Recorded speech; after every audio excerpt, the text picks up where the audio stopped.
of inception. Guide I, it's the voice that sets me free. I just you me a tune into because, me always even watch someone that tell life and stuff, and that's a festival for later. I have to really listen to you first, you know what I mean?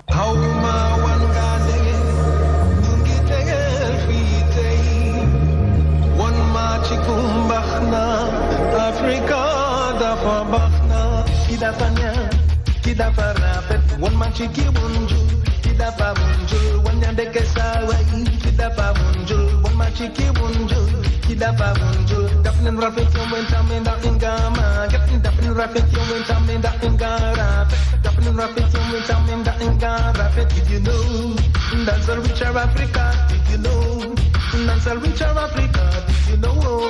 Said the whole world love it. Did you know? Said the whole world love it. Be proud of your culture. Be proud of that what you got. Be proud. Jambo, vipi, karibuni katika kipindi cha Doc Iman Blak. Kipindi chaitwa METAMORPHOSIS. Jifundishe, elimika na mwelimike.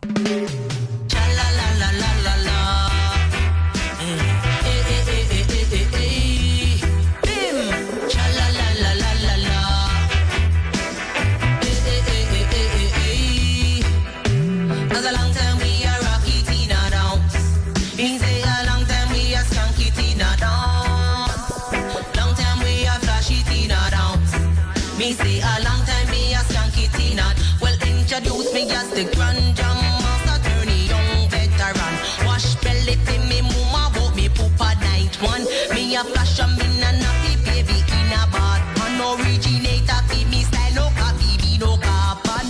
Me sit down on top of the beat, like the queen is on a throne. Like the orbis in my palm, me scepter is the microphone. I'm known to cock up in a session, bring your queen and leave your chrome. We no want no shot of fire, we no want no guns around.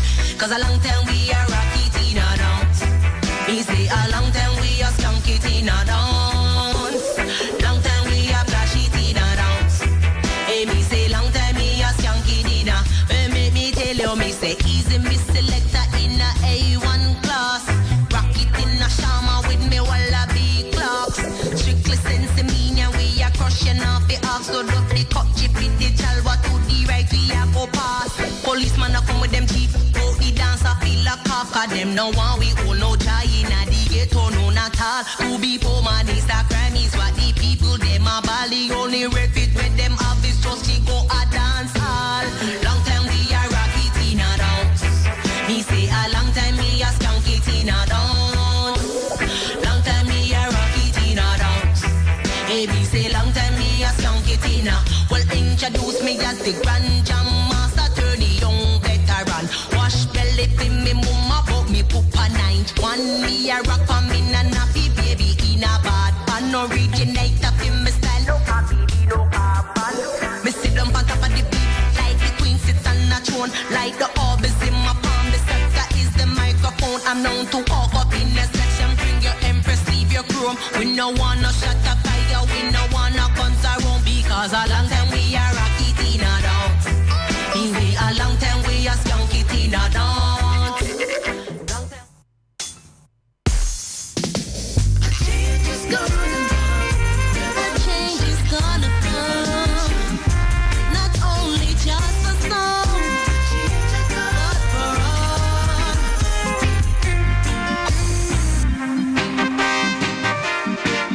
Revolution, a change is come for all. Revolution, rebel, rebel. Revolution.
nature, the good for the both buy and say.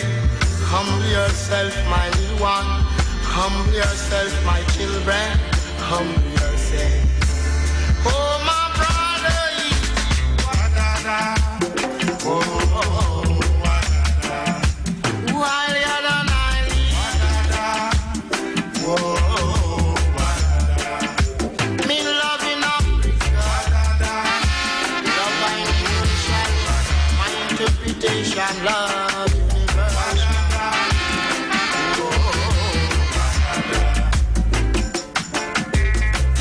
Love in Africa, love in America, love in Canada. Whoa.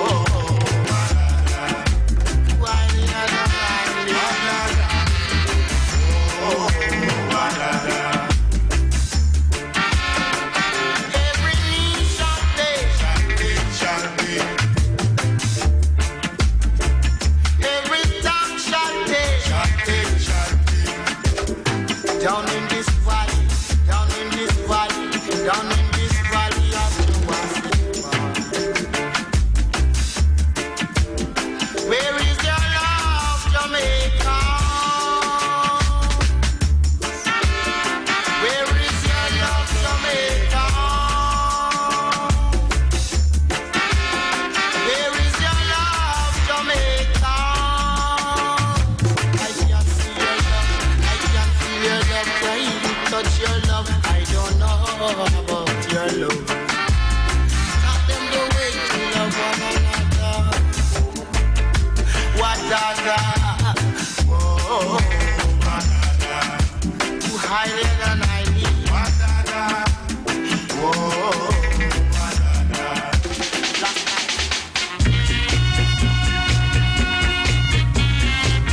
Metamorphosis.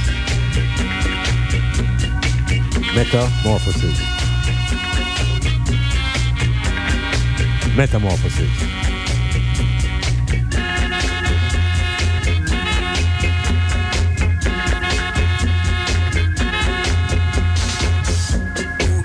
shall not enter. These are all alone. We walk on a tree monster, sipping from the cup of peace. Chant down a Babylon, chant down Babylon, chant down a Babylon, chant down Babylon. Give thanks and praise. Give thanks and praise. Give thanks and praise. Give thanks and praise to the whole man of creation. Tinastilin, Eli, peace, prosperity, powers unto the eye, and the eye, and the eye. Metamorphosis into your ear, coming to you from Stylzfm. Time when the earth is in even greater upheaval. It's like every time I man forward, the tumble has become greater. But within the trajectory of time, the African, the black man, must always make that effort to know his position relative to everything that's happening around him. It's not a time to just be a spectator. It's a time to be engaged. And engagement means psychologically, mentally, culturally. Be engaged. Metamorphosis in this edition wants to pick up on that celebration that has been going on. It's called the Celebration of Women. Some international day to celebrate women. And I know as a black man, Rasta man, I have a very serious interest in the nature of woman. into the whole makeup and psychology and powers and weaknesses and purpose of woman. So this program will delve into aspects of what I and I as a male, we don't get much necessarily reasoning along these lines as it relates to females. The church and the school system gives us the impression that these two forces are always in opposition. They say that this, what they call the sexes, are opposite each other. Within that opposition, now there must be tension, ultimately contention, and ultimately it may lead to destruction. So I want to use this metamorphosis to explore corners and crevices and to try to come to an understanding as to what is woman. Because when we get the early teachings from the books that they give us, particularly the Bible, it's always about what is man, and what is man, and who is man. And I want to explore what is woman. What is the term woman? And before we can even get to woman, ultimately we have to speak about something more fundamental than the word woman. And we have to speak about female. That force that is in the earth that manifests itself not just in woman. So that will be the trust. And along the road, we want to examine now a concept called the will. Where we hear that in everyday talk that, you know, you must develop your will and you must use your will, and which person have more willpower than the other. What exactly is this power that they call the will? Where is it? How does it show itself? How does it develop? Is it something that you're born with? Is it something that you can be trained to use? Where does it and how does it exist? And ultimately we want to know whether this thing called will really is something that is operated freely. Is there such a thing as free will? Where do those ideas come from, and are they real, and are they applicable? So the exploration will be along those lines, and it's about the woman, and as a male who have to journey through that force to come and decide. It must be a very serious thing to really have to reflect on where we're coming from as a male, knowing the journey. And ultimately the journey didn't even begin in the female. So we have to really engage now in some reasoning. So we're going to go into the whole woman thing, because it's within our local level now of living. We are under an epidemic, but it's not really the viral one, it's one of violence. And the violence now seems to be more directed to a specific set of people in the society. And so we have this new phrase called gender-based violence. And it is now running the place as, you know, the topical thing. That's what's taking place. So we really want to really try to dig into this root of violence that is so-called gender-based. And who is it that is being targeted, and why? Why is a woman apparently now a target? What has changed from the time when the woman was considered sacred? What is it telling us about ourselves? This is deeper than the virus. But maybe it is a virus that will make us begin to think clearer about our own fate and whether we really want to have the destiny in our own hands or want to leave it up to the whims and the fancies of the forces that surround us. So, Metamorphosis, we'll be playing some music also out of the female category generally, and try to bring some balance to who these people are. What is the force they represent? Are they really a gender or are they a race? Metamorphosis.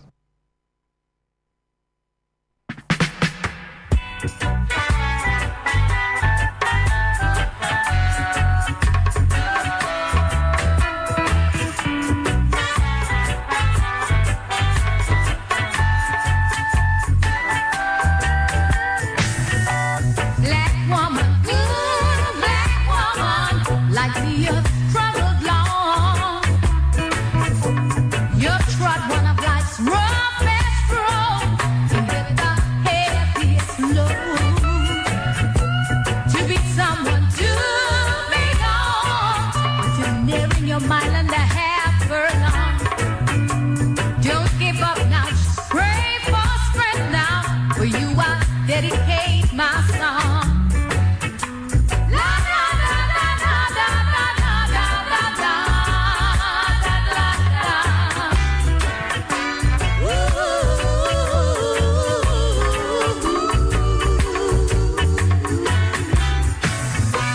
We are the set once in the plantation, flashes to a scheme. On auction blocks we will chain that coat and of merchandise. Hardly abused and war we were refused and thrown in the garbage bins. But no need for that now. Free yourself of that now and help me sing my song. La da da da da da da da da da da da da.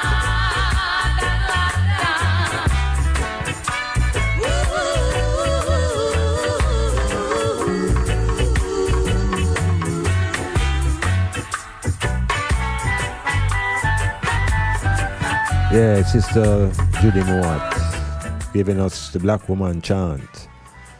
So the emphasis and the focus now is on the black woman. And this is an important point of interrogation and investigation. And we have to begin to deal with it also from the position of language and history. And our story, particularly now, the story of the black people. Because we're not really just able to speak about woman in the contemporary, but must also speak about woman in the past. What was the nature of woman in the past? What has changed and what is now the nature of woman in the present? What will be the nature of woman in the future? Now, we have to reflect again from a historical perspective if we want to examine who woman is and what is woman. And we may have to move beyond the notion of just woman now and look into the life form. The life form. And the planet has several life forms. And the life forms, as far as I know, are really fall in two distinct categories, or two distinct kingdoms. I was speaking about all life form, not just man and woman. And these kingdoms, I will just call them male and female. And I think right across the spectrum of living things, we can find these two great divisions of male and female. So it's not just about woman if you try to understand ourselves and the relationship between that we must have between each other. It's knowing the very nature of our being. So we have to move our brain cells beyond the plantation society and the information that was given there, force fed upon us. And we're holding on to that and defending it to the death. If we want life now, we have to release ourselves and unlearn and think again. So look, before we even talk about the violence in Jamaica and all of those type of things, let us look at the framework, the psychology and the philosophy that we hold. Because these are the forces that actually drive behavior. These are the things that give us attitudes towards yourself and each other. So, Earth as a planet, with a myriad amount of life forms on it. Life forms that are underwater. Life forms that are in the desert. Life forms that are in polar regions. High on mountain tops. And all these places on the planet Earth we find life forms.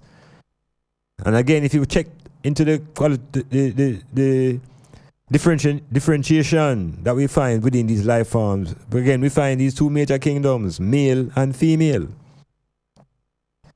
So if we begin to start recognize these as natural, these are two natural forces now on the planet Earth that we see in life forms, plants, animals.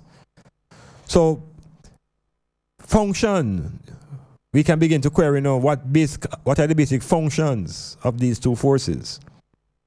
Males and females, they must have certain roles and certain what you call objectives. And these objectives have to be something that can be articulated. It's something about in the living. In other words, reproduction is an essential element for the living things on this planet. Reproduction. A process where they are able to recreate themselves.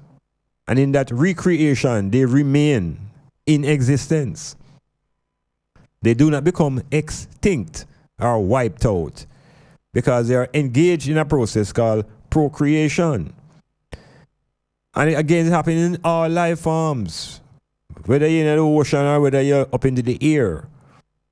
So we're identifying some natural things before we move into the things that are not so obvious. Look at the obvious things. So, plant life, animal life, males and females. When we begin to explore now the functions of these forces, and we're looking at the female now, one thing again stands out. The female is very, very closely associated now with the bearing of life now, the site of reproduction.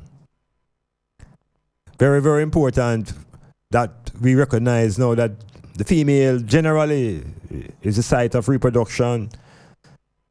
Now, to be able to procreate, the female alone usually find it impossible because procreation now is a process and it's an engagement and it's a unification now between the two forces. So when the male and the females come together and they procreate, they reproduce themselves. So plant life continue, etc., etc. Now, the principle is what exists before we can talk about people and their behavior. There's a principle called masculine.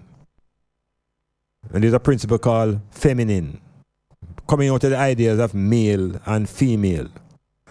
But these are now socially constructed behaviors. What it is to be masculine, what it is to be feminine. You don't born a male or you're born a female. And as a matter of fact, because of the powers of creation and procreation, individuals are also born with both organs of reproduction. Hermaphrodites is the official name. And interesting again, every individual is born with hormones from the both forces, male hormones and female hormones. So we're looking to the makeup. How we make up before we start quarrel about who think them more powerful and who is superior and all them kind of thing there.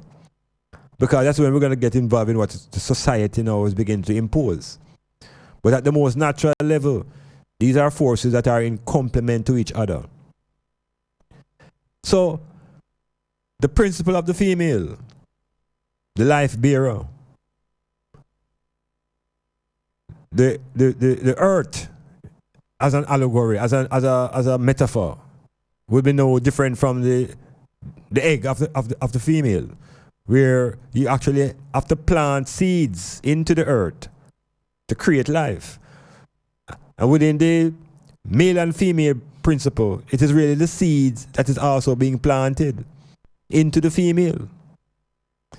So the female gets a metaphorical analogy, and we speak about the earth being like a mother. We speak about Mother Earth being able to bear seeds and produce life.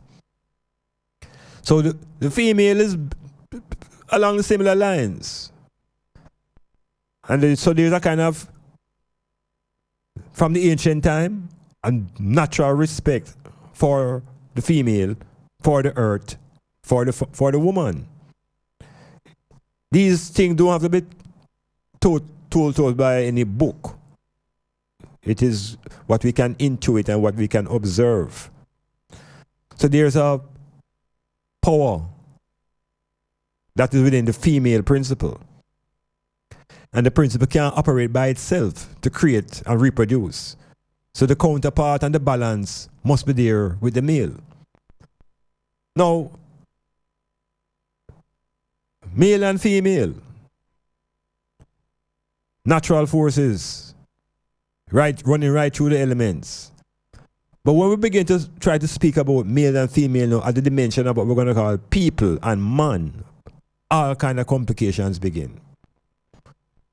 Because we get culture now in getting involved in the relationship. We're having society. We're having interventions now by men and people. I know brought into the Western world as chattel slaves to produce labor.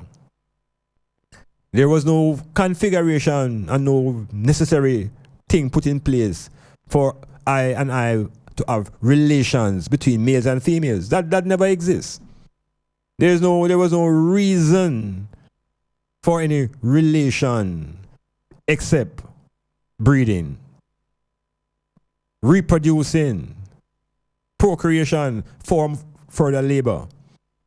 So that process had to be utilized to create more slave labor.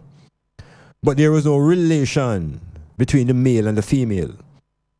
No relationship, no connection, no overstanding, no reasoning. It just function. We have to also recognize that we have been informed through literature what a woman is.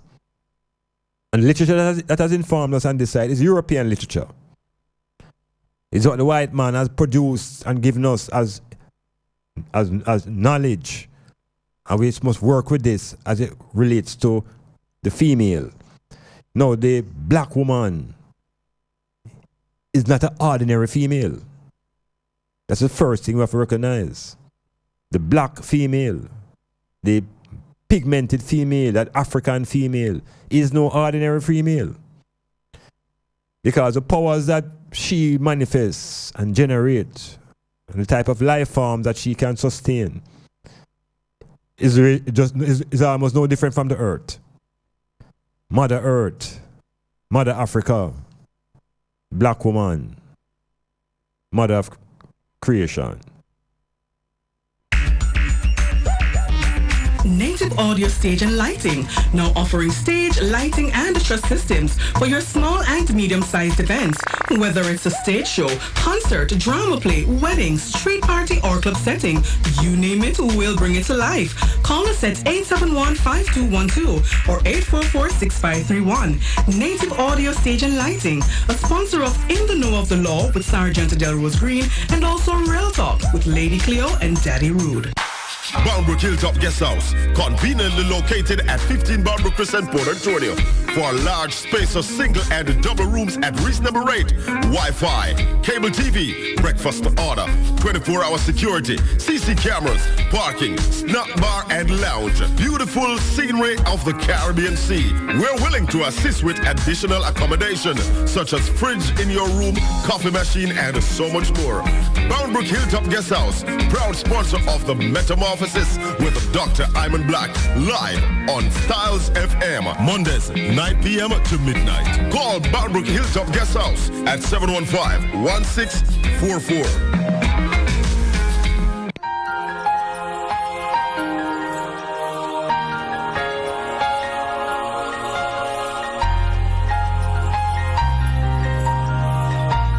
At around 10 o'clock, little after 10 o'clock, I should be speaking to Professor Christopher Charles from the University of the West Indies, Professor of Psychology, who will probably try to help us shed some of the blackness onto our own issues here in Jamaica.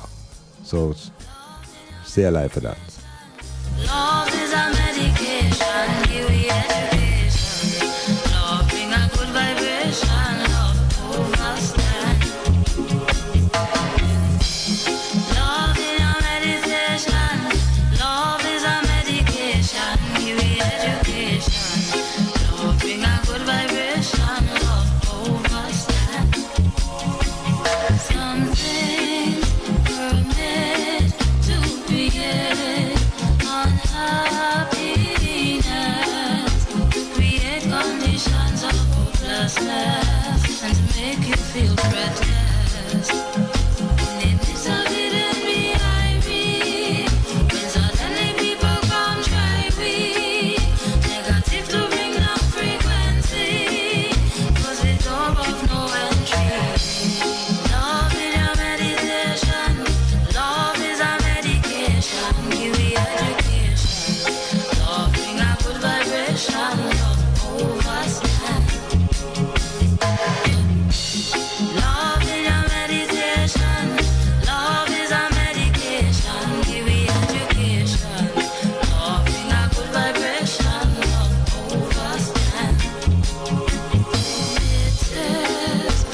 Yeah, metamorphosis, getting into know some areas that I hope the women who are listening will just call me and tell me say it's foolishness for talking, or tell me say me on the right track or me near so. Because this is about the female now, and obviously Iman only have aspects of the female, but I is not female. And I've also learned over the years to try to develop some of the female characteristics and talents, like intuition. Things that I think are naturally female in their abilities. I think a lot of the males have no clue to that. And we want to get to that eventually. So we want to begin where it begins. It begins at the egg, and it begins at the sperm. That's where all individuals, as far as we know on this planet, that's how we all begin. Now, this beginning is not dirt. It's not no being made out of no dirt and clay and all of that type of foolishness. This is reality. This is scientific practicality. We all came from an egg and a sperm. Now, when those two forces connect, it's like the universe explode. Because tremendous energies come together.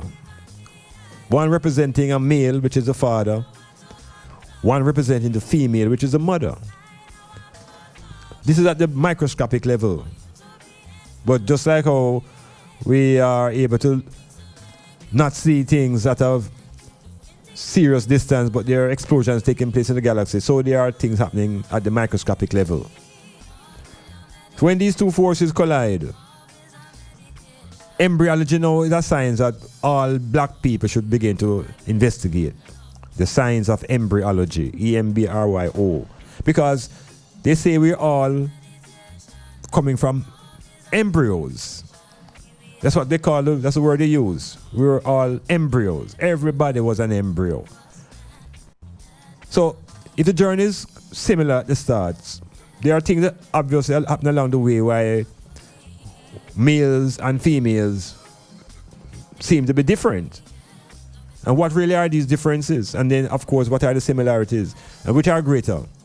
Is the similarities greater than the difference or otherwise? Well, we know now through knowledge of research and science that the egg and sperm connect. We know that it is a female, it is the egg that determines which sperm enter. So it's like 10 men knock on the door one time. And all of them I show them credentials. Boom, boom, boom, boom, boom, boom. And she inside I say, all right. And she have a power to be able to determine which one she going to let through. So how we think that is done? It's vibrations, you know. It's like a key. And the right vibrations let it through. So you see when the egg decides, well, all right, you are coming now, you know, and fly the gate, and the sperm goes to zoom and go through, the gate lock, you know. So when the gate lock, all the rest of the man, them can knock till them dead, because that's exactly what them do. Them knock until them dead. And they just fade away and become again part of the woman's body. But two units have come together, two levels of consciousness connect, and we have an individual. Now, how we know what is what and what is not? Well, over a matter of a couple of weeks, we begin to see some differentiation. And one of the things that we begin to identify early is what we're going to call the sex. Is the child male or is the child female? And normally and generally, as soon as the child is born, that's the first place everybody looking at, right up near the crutches, to see whether it's a boy or a girl. And that's usually the thing that the parents want to know. Because always, some people just want boys and some want girls and some don't even care what them get. They must want a child. But we get the two issues. We get the genders. We get the two sexes, males and females. What is the difference now? What is the difference once they emerge? Well, what takes over is the society and the family. And the knowledge and the values now that the family and the society are going to impose upon this new individual. One of the things they put on you before you can say anything is a name. They put a name on you, and the name identifies you in the society, connected to a family or a group, etc., etc. Same thing happens to the female. So they're experiencing some similar things along the road in their growth. But the female in her body is different. Her structure, her anatomy. And this is what, at a physical level, separates now the female from the male. She has organs that are connected to reproduction and birth. And she has an important aspect of our being, of our body, that we call a womb. These are things that begin to separate now the female from the male at the anatomical level. The female has a womb, and this womb is going to play an important role in the whole procreation process. So physically there are differences, but then differences in the physical shouldn't really be a difference unless there's a real difference in the psychology, in the mentality now of these two individuals. And what is the mental difference between the female and the male? This is where again society comes in. And society now in the Western world have some behaviors that them expect from males and females. One of the expectations of males is that he must be the breadwinner. He must be the head of the household. Some of the instructions to the female subtly is that she must be submissive. So what you find happening as these individuals born and begin to grow, the society begin to put some expectations on them as well as their family. And the family gets their information basically out of the society, education and school. So what really now is the woman? How does she begin to define herself? And I'm saying to the item now, the male and the female, physically different, and psychologically now, the society tends to pay a greater value on the sexuality of the girl than the boy in the early stages. In other words, the girl is told that her sex organ, her vagina is important, and she must protect it and defend it and sit and close her legs and do this and that, and it becomes a very important site for her to protect. What about the boy? What about the boy? He must run around. Nobody don't tell him that his penis have any value. He must run around. So from the initial stages, we begin to put a value on one and to devalue and to put no value really or little value on the other. Now, boys and girls grow and they attend institutions, church and school. And when they go into the church system begins to tell them about the genesis of woman, where all women come from. And they get a story now around a character named Eve. So African people now, black people now in this Western world, whenever we want to talk about the genesis of women, we have to go to the Bible. Because that's what they have told us. And in that Bible story now, is a whole heap of confusion as it relates to woman. If you look into the mythology of how human beings were brought onto the earth, you find the story that speaks to the female coming out of the male. When in reality and truth, it is the male who comes out of the female. So right away, the thing backwards. The mythology that we get about female and male is a backward myth. Because in the reality, the female really is the source out of which a male will come. So we have it in reverse, and we begin to get an impression and a story that the female of the species is lesser than the male. And we read that it is the Creator God that has given man, which is supposed to be a male, dominion over all things, including females. If we embrace those ideologies, then the problem that we're having today will not just simply disappear by policing. It's going to require a deeper analysis of how and where we get our perceptions and views of the female.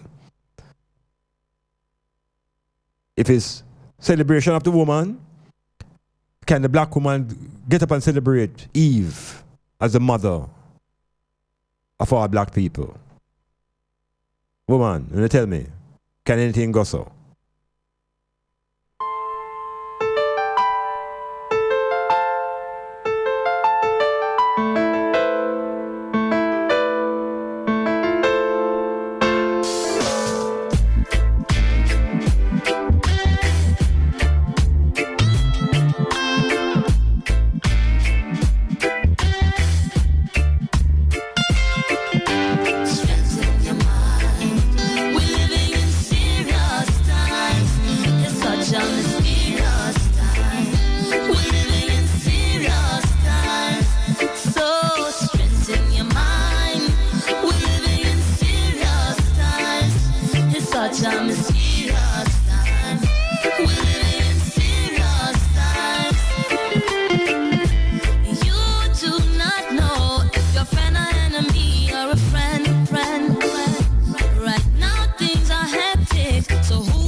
Yeah, we're living in some very crucial time. The voice of Desiree. Now let us look at that most critical book that they give us. The book of truth, the holy book. It says, in the beginning God created the heaven and the earth. Now, this construction, this idea of this creator God, do we apply gender to this entity? In other words, now, is this a female or is this a male force in operation?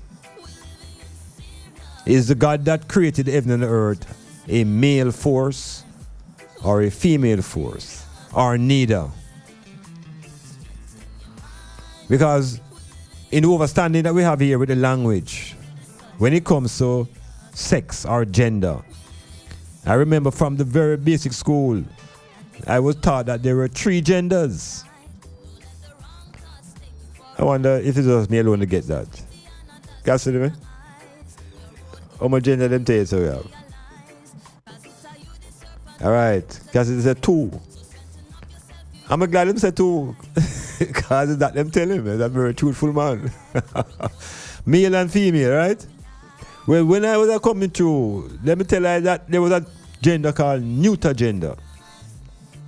Neuter gender now is a gender that is neither male nor female. So like a box or a bus, things like that had no male or female elements to it, was considered to be neuter, neutral, neuter gender. Male, female, or it. He, she, or it. So I'm asking the question now, when we read into that first reading about the creator force, is it that the creator force is beyond male and female and it? Because we are told that the males and females were made from the image of the creator. Something like that goes up. So, where is the female within the concept of the creator? Because the doctrine that we get out of the West keeps speaking about him. And if you read the same mythology, it says God created the heaven and the earth and so forth and so on, and on the first day God did that and God did that. So we are just hearing about this notion of a creator without any gender. Because them hide it now, them say that's spirit. All right, so we're going to work with that. So this spirit has no gender. It's neither he, she, nor it. But then the mythology begins to explain not just the creation of the plants, which are males and females, the birds, the bees, all of these kingdoms of life are males and females. Yet they try to give you the impression that the creator God has no gender. Because it's a spirit. But the spirit is creating genders in all kingdoms of forms and of life. So we read the story now. We reach to the sixth period of the creation. The sixth period. Some say the day. Some say the sixth eon. But the sixth period. And that singular, non-gendered concept of God suddenly speaks in the plural. And that singular God that had no gender, that's made heaven and the earth and all these other things, suddenly begin to speak in terms of us. So it's moved from singular to plural. And the us is going to create males and females in its image. So when we get that as a mythology to explain the coming into being on the planet Earth of the male and the female as man, because that is the term the scripture used. It said, the God said, let us make man. So these males and females that are of man is the mythology that we get. And there is no hierarchy in that mythology as it relates to males and females. The story even continues to say that the males and females were given the command to go out and to multiply and replenish the earth. So all of that mythology is practically unnatural to give a people an explanation for the coming into the earth of males and females through a divine sound that said, let us. But the confusion now really begins when we are introduced to the fable about Eve and Adam. Because in this fable now, the female is being created out of a male. And this female now is being branded and labeled as the source of evil on the planet. No, black woman, and have to stop and check and begin to reject. How can you fit yourself into this narrative as the anciency of creation, the black woman, to fit into this fable of you now coming out of the rib of a man who was made out of dirt? It is the black woman that must understand the need for the revolution and to step out of that contraption, because in that mythology there is no distinction and no categorization between males and females. Males and females created them, sent out to multiply and replenish the earth. We can move with that mythology, but the fable is where the problem begins. When we begin to take our African queens and begin to fit them into the mold of a Eve. And out of Eve, it comes incestual relations. So, black woman, I want you to tell me, is Eve the mother of the black nation? Because I, as a black man, can't hold her there. I know of black women in the ancients in hundreds and thousands of years on this planet. So we have to clarify that to bring the fullness of who the female is. We have to shake off that mythology, shake off that old construct of woman coming out of man ribs and therefore inferior and therefore the man is in charge and is head. When we mash that down and begin to reconceptualize relations based upon ability, based upon respect and care, then we're on the way to recovery. So, celebrating women, but I would like women to begin to examine themselves a little closer and realize that we're feeling the violence and woman is now at the front of the violence, but she must do something within herself to elevate her consciousness. And likewise, the males have much work to do. Metamorphosis. Planning a party, club night out, stage show, a gospel concert, or even a business sales event? Let Stylzfm be a part of your promoting tool. Take advantage of our low-priced promotion packages with commercials, interviews, giveaways, reviews, and much more. We have special offers when you mix and match and bundle your options. Contact us at 876-286-9216 or 439-5160. Stylzfm for the most effective way to exploit your marketing dollar. This feeling is taking over me. I'm so excited.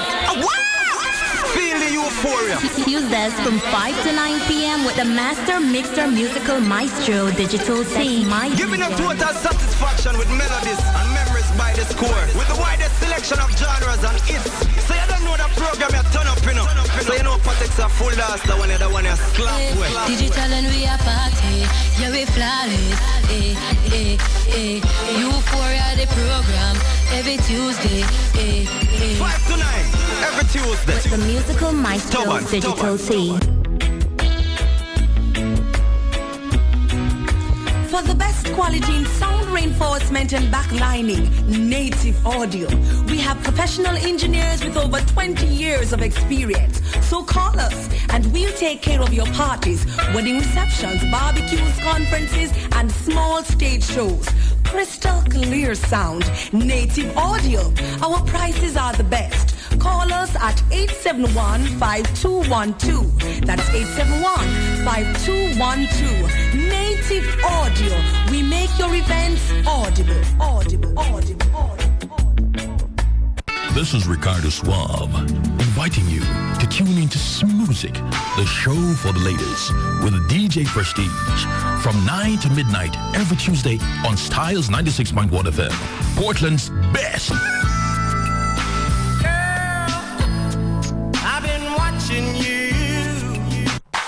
Boundbrook Hilltop Guest House, conveniently located at 15 Boundbrook Crescent, Port Antonio. For a large, spacious, single and double rooms at reasonable rate, Wi-Fi, cable TV, breakfast to order, 24-hour security, CC cameras, parking, snack bar and lounge. Beautiful scenery of the Caribbean Sea. We're willing to assist with additional accommodation, such as fridge in your room, coffee machine, and so much more. Boundbrook Hilltop Guest House, proud sponsor of the Metamorphosis with Dr. Iman Blak, live on Stylzfm, Mondays, 9 p.m. to midnight. Call Boundbrook Hilltop Guest House at 715-1644.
In the morning, still strengthen yourself in the storming.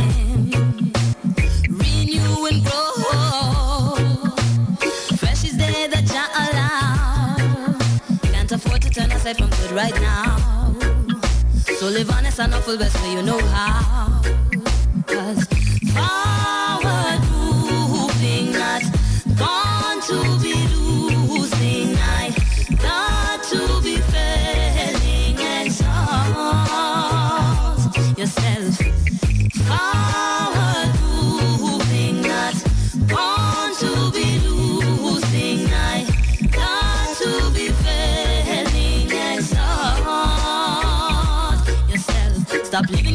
live foolishly, engage with excess of vanity. Jah give us dominion to live uprightly, and fear Jah, 'cause that is human's duty. Eat, drink, and be merry, but accept this reality. There's a darkness that makes the soul weary. Still live with goodness and not contrary. Greetings. Greetings. We have online here Professor Christopher Charles out of the University of the West Indies. Good to have you on the Stylzfm, and greetings and welcome to the Metamorphosis, my brethren. Yeah, man, give thanks for having me.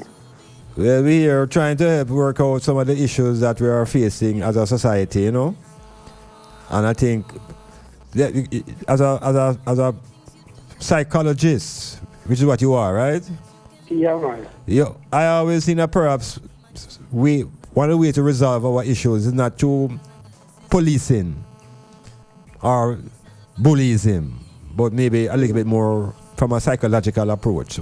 What is your take on this violence that we're suffering from, and the young boys, them, and the whole thing? How do you think we can approach it?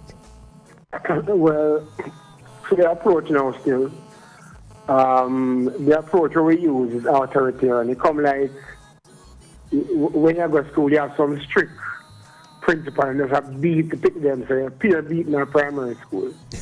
Like, let's give you an example. Like, the teacher in a grade 3, and I'm not call the teacher name still, but she, one of the reading book them was she used for read, she can't find one, and she said, when I will teach it. Wow. And every 20 minutes, the one I will get beaten. Yeah. And that's a 1 day straight. You know. And so there's an authoritarian approach to education. It's principal strict, teacher strict, police authoritarian. So there's a level of high-handedness in terms of how we relate to each other, which have come from the heavy-handedness of the past in terms of colonialism and slavery. Yes. So I want to show you something now. From 1962 to right now, when it comes to crime and violence, we have cordon and search, curfew, rapid police units. We have from medication squad to ranger squad, union. Yeah, man, acid and all them things there, yeah. Right? To acid and them things, right? Yeah. And we have now Zoso, and we have state of emergency, which have been with us before. Yes.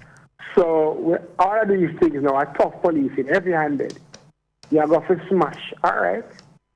So, but you see the smashing now, what happens? So you declare a state of emergency, and you spread out your people them at 2 points, right? Yeah. And all them do, as for me, say, call now the strategy, looking at car policing. So what is it again? We call it looking at car policing. Okay, looking at car policing.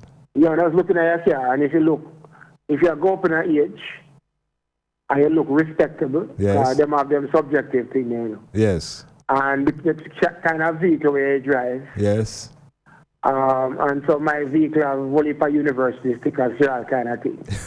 So right? You can go through. And the exclusion, so you get your sticker. Yes. Right? And so if a man sight up that, is a different flex. Yes. Social profiling. Right, so that now is part of the heavy-handed thing. If you see a man look at something, you pull him over and peer rough up. Right? Yes. But the man them what do the killing? What kill them other man, woman, pitney, boy, girl. Them man they now not go drive through the roadblock. Them man they just lie low until them move or them go other place go kill you in the same zone and go about them business. So, but you notice the policing, whether a curfew, also cardinal search, state of emergency, rapid response, police squad, very popular now. Right now, have achieved no results. Yes. Very popular, right? So you see in Jamaica now, things are not working, but it's still popular. I mean, when you say popular, what do you mean the people require it are more, are the media talk about it enough? When you say popular, Well, it's not just that the media talk about it. If you hear people that talk on the polls, them always support the heavy-handed policing. Mm-hmm. So it's not just talking. Yes. Right? But it now work. And when you have large numbers of the population support a policy when now work, you have to call that now the insanity approach to development. So you want me know. So policing presence necessary, the police presence necessary. Right? Security force presence necessary. So why in an hotspot them where the boy them are where the boy them are the killing? The community them are hot. Why you don't go in there and the community policing, foot patrol?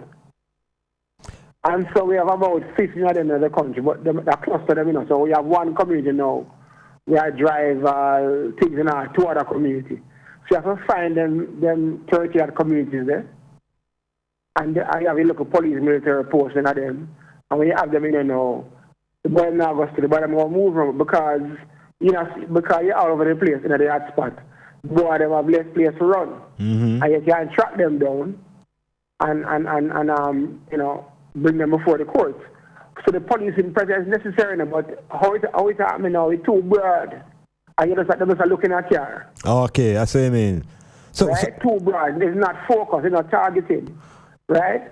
And so when you go into the community them now, in the hotspot, and you do the foot patrol and you have police military posts in the 15 hotspot clusters. Where do you know? You have to stay there for years, you know. Years. Yeah, man. So hold on. So you mean we can break down this? Okay, for example, the concept of the garrison. We can pull that apart and rather than have police presence in an area for years. All right. So you want me know.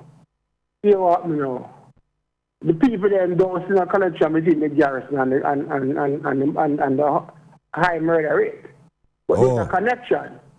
Because a lot of the organization where the bad man them have, and they suppose them get from the community, right? And how them can move and elude and track down and hunt and fight. And really politics them learn that from, you know. Okay. Well, but people don't see the connection. So what we say now that they're in there and stay, you know, and the boy now go stay with them, you know, the boy them go run. Then we run. So they track down the boy them. But we say you stay, you know, so other boys can't come in there because you're patrol. Right. And so now, when they know, and you hold them part of the turf, you know, you have to start what we call community development. We're not talking about social intervention, because that loaded now and mean all kind of thing. Yes, right? yeah. So community development, the first thing now, you see the same authoritarianism I tell you about. Yes. With the higher levels of the police have, no parents have it. And so when I'm up, you just beat up Pitney. Yeah. Liquid anything. And when Herbert Gale, my colleague, interviewed a repeat murderer, that's the man who was killed repeatedly. Yes. All of them without any prompting, so their mother torture them. Where is it? Sometimes father torture them too, you know. Yeah. So realize that when you brutalize a Pitney, you actually create brutal adults. You're creating a violent individual. Yeah, man. Yeah. Right? So the first thing we realize now, that the mother and father are wicked, you know. Yes. They're just frustrated and know what to do. Exactly. They have to go ahead now and provide support for them people there. So look here now. You think that type of long-term planning and projection, you think that under our quick turnover political structure, after 3 years a man that try to get a re-election, you think we'll ever get that long-term focus on something like that? I mean, the parties are just about trying to repeat themselves. Well, a good question, and people ask all the time, but the man who met the system in Europe, in England, them are for them long-term thing, you know. But them man, I know black man are come out of slavery.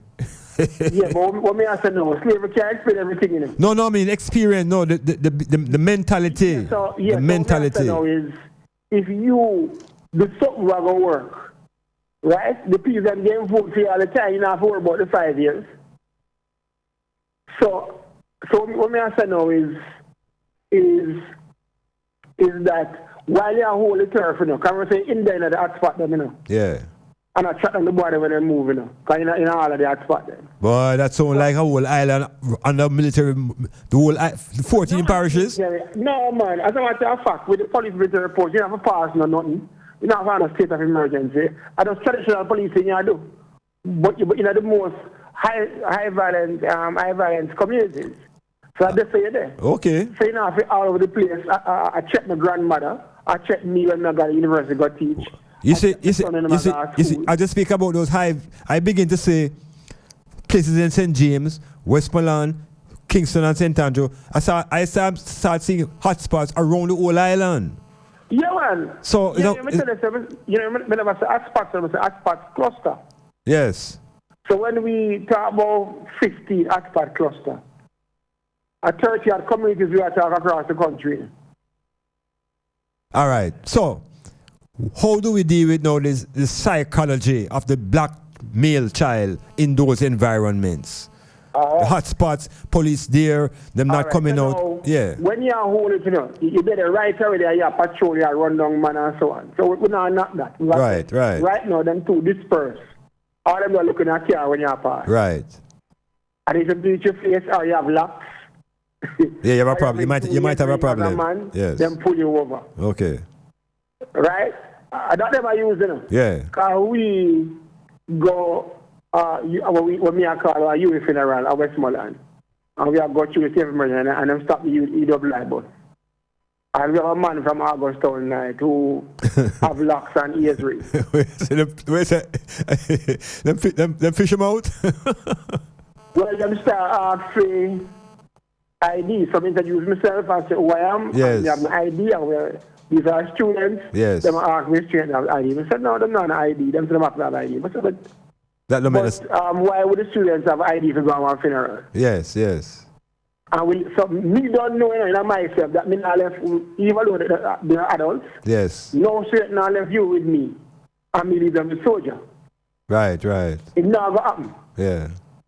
Right? If you have to call JD, if you call them, you call who for call. It never happen. So listen now.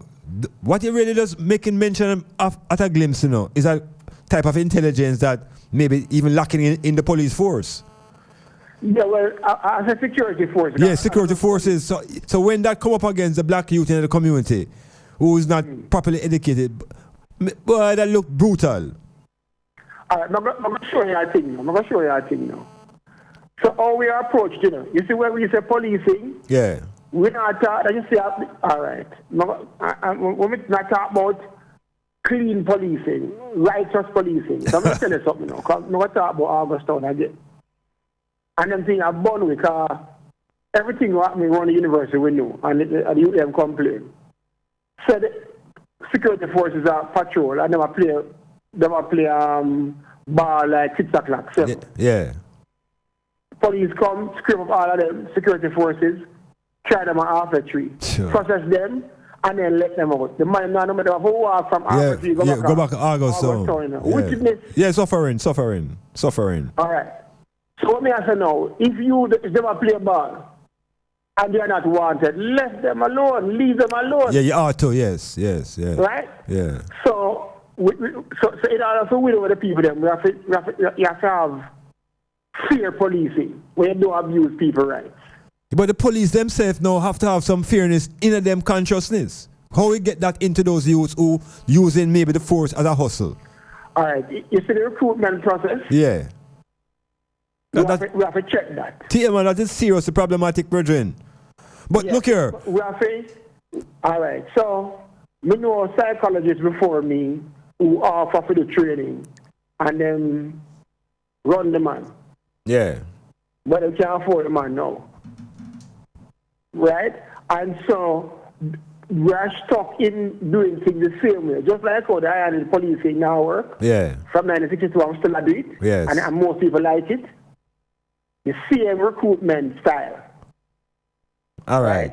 So therefore, but you have ways that are tried and proven. Yes. Where you can use, right, to find out who is who, All right. I mean, I'm going at that now. All right, I'm going to say, okay. So you have to you have to recruit the right person. All right. And you have to put them through a certain kind of training. All right. So listen now. That is a old systematic thing have to take place, right? What about the youths now, the black youths them in the community who we hear are violent? Are you, how do we address that violence? In other words, now, a youth have a girl and the girl leave him. So if what means a youth are violent now, yeah. I can't everybody. Right. Have different levels of violence. No, just want to focus in on the gender one now. No, what I mean is that people say me violent because me talk. I when me attack, me sound rough. But you don't affect, but you don't attack nobody physically. No, me not attack nobody. But the violence, so when a youth same girl leave him and him get vexed and kill the girl and himself, what is the basis of that type of behavior? How do we address so the males then? Show you something now with that now. Attachment problem. You see when you pick them young, and that's why we say, well, the police about them work, we have to deal with the family and the community. Yeah, because that to me is the more real work. All right, so I address that specifically. All right, so here I know. This is the man who will kill the woman and kill himself. Yeah. Attachment disorder, personality disorder. Most of them men they know never form proper attachment with them caregivers. Right? So they have attachment disorder. Right? They don't have wholesome attachment, right? Because of how they were treated. I ignored and them things that speak me. Yeah. So them grew up yearning for them kind of connection with women. So every intimate partner relationship them have, them are trying to fix the one that they never have with them caregivers. Right? Okay. So every adult intimate partner will become a replacement or an attempt to fix. Right? So they're very insecure. So anytime anything go wrong, yes, it's violence because they're insecure. Right? And anytime they kill a woman, it's really them mother them are killing them. Yeah. So right? Okay. Right? But in the society, if you kill the mother, right? The whole thing turned on for you, all the society places the mother above all else. Everybody else. So the youth now go do that. So let me try to explain to a woman a Ghana recently who never understand what I say. One life coach and I try to straighten out, but she not understand it. She said the man them a kill the woman because they're emotional. I mean I say everybody emotional. Right? And right? And everybody, once you are conscious, you're in a state of emotion. Right? And you use also emotion to make decisions. So I said to her, I say, if them couldn't control their emotion, how come them don't kill their mother when their mother is them? But hold on now. The connection to the mother is not one that is based necessarily on any type of ownership necessarily. But what we're finding is that the relationship between... What me I say now, when them function and them own the woman as adults, it is because they were never... They never received the kind of love and care and connection with a woman when them firm in themselves, when them serve as equal with the woman. So because of that longing and that void from childhood, them have a scientific need for own. And if you can't own, you're going to destroy when you can't own. But guess what happened now, Christopher? That is a general social construct about relations, is ownership. Mm-hmm. So it's not necessarily the void only. We preach the notion, say, it's femi girl lad or femi man. Yeah, well, so the attachment part, you know. Yeah. But remember, so now, while you have that go on, the picnic, you're all kind of thing, you know. You want to look to see the mother and father in the home that go on, or uncle are go on, or the neighbor go on, right? Man and woman are go on, and they might hear discussion, they might listen dance and music, they might watch TV, they might see things, right? Mm-hmm. In the community. So you also pick up certain norms and values about how man... Yeah, and his friends, in Virgin, they must have their own relationship with woman where he might observe. Yeah, well, what me I say to you now, that's how I'm in touch in a teenager, but before that, yeah, and I just the attachment problem, he might get dysfunctional ways of being with a woman. Can't see other man backs down woman, if the man go let them own them, yes, if the woman dependent, some woman dependent for man. someone a beat man, some man a beat man, someone a beat man. He say all them things there, you know. So with the feel insecurity, and he must say all them dysfunctional examples there across his life course, up to that point into teenage years, young adulthood. It's him a carry, it's him a go use it, because where's him now? You know, say, I just speak, you know, I'm looking at the girl now who's experiencing the same things as the boy in terms of the lack of this and lack of that. And perhaps she grows and becomes violent, but it's her mouth she uses with her violence. All right, so now, yeah. So fear violence now, make man get more violent sometime. Verbal violence. Yeah, hold on now. Me and you know now, say that time more deadly than a punch. Yeah, but what me I say to you is that the woman is more involved. Now, yeah, thing now, which when other people said are not true. So no bad man can survive and escape police without the support of women. No gunman, no murderer.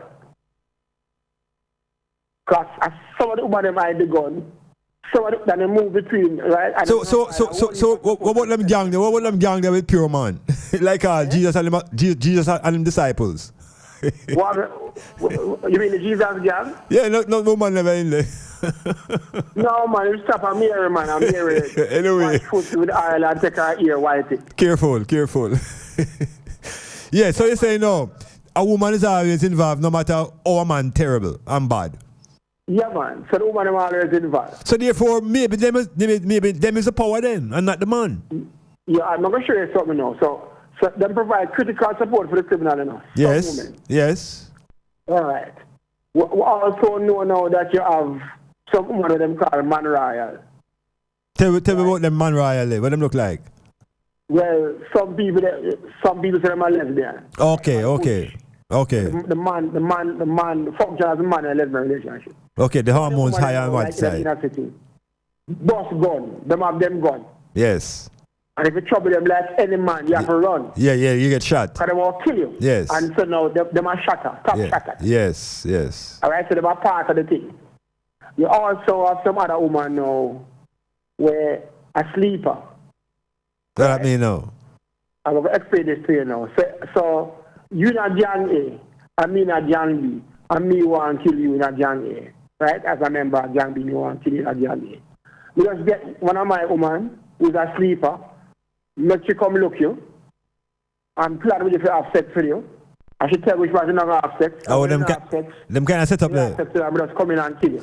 Hey, can I tell you something? Is man so fool or woman so wise? Because a woman so wise, man. Guess what happened? Iman was a part of a research team in a Rockford, a Hannahtown, looking at violence against women. And I asked the women them, because I want to know what is them role in this violence thing. It's just man a shoot man. They must have something to do because them live there, you know. And the woman them said to me, boy, the man them an idiot to no rasta. Somebody say, what do you mean? Just say, all I have to do is just go down the road and tell him, say the man up is a dismay. And that alone kick him off. And then she said, when you shot them fire, they must take what them say from the community. And then call back for here when you shot them stop for come back. So what I'm saying now, the males, what is it about the male? Why him so manipulate? Lack of secure attachment with and life. He's so able to be so manipulated by females. Lack of secure attachment with the first woman in her life. Boy, if we keep saying that, then so you say, can that individual transform himself? Because yeah, man, it can. Him can learn, you know. Or must unlearn certain things first. Well, him can have a bad experience. Yes. And then meet other women who treat him a certain way.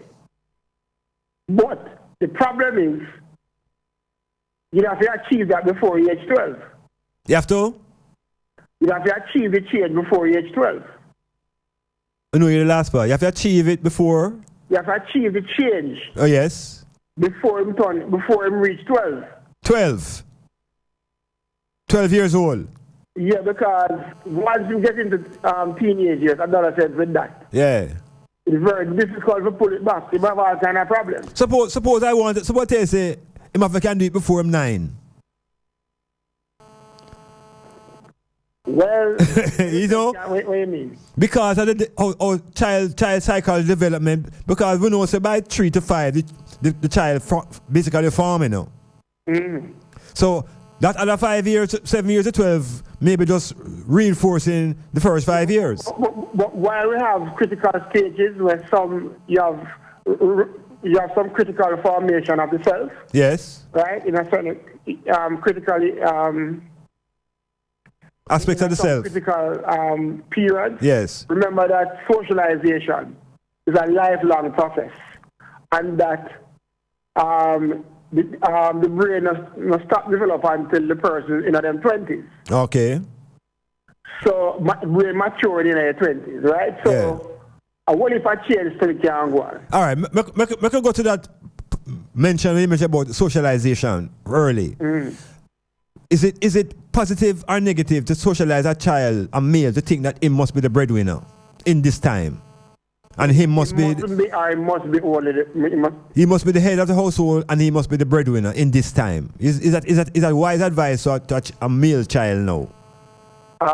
No, because the only thing I go on now, woman do that. So me fortunate, you know, because I'm a product of Maxfield and Walter, Kingston 13 and Kingston 11. All right. But me have some strong woman around me now. So hold on, no. Coming from that environment now, remind the people of your title again, because I like the title.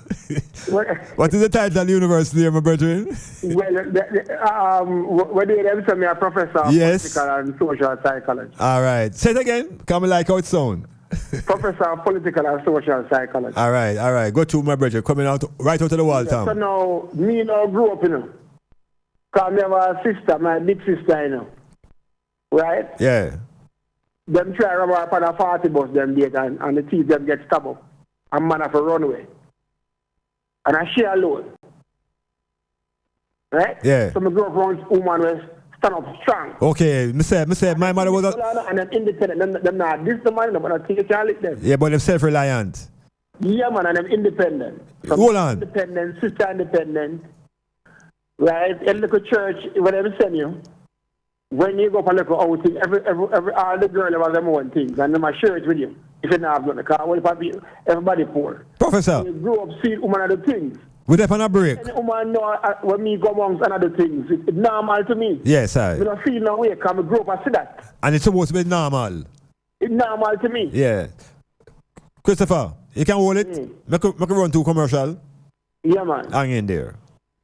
Guess what? Stylzfm has a new business number for you to call, text, and now WhatsApp. 518-2399.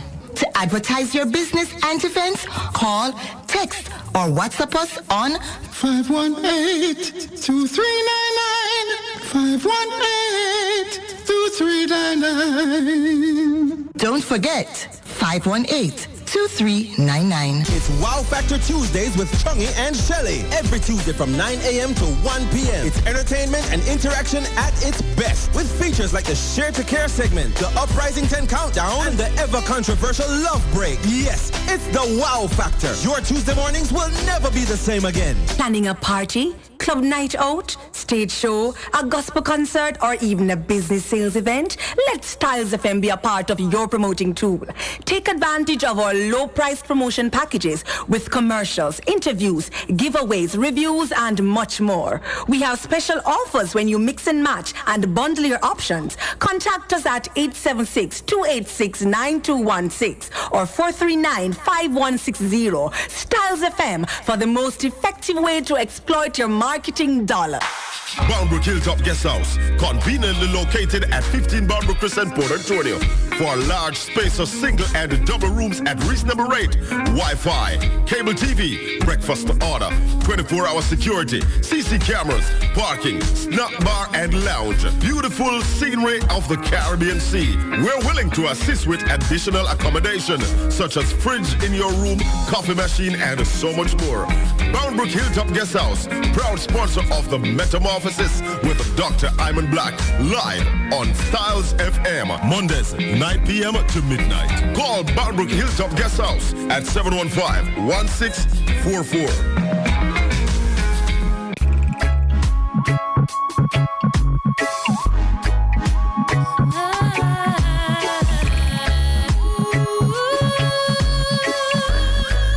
Heard again. Heard again. Are you there, my brethren? Yeah, man, what about? Hear me now. The ego.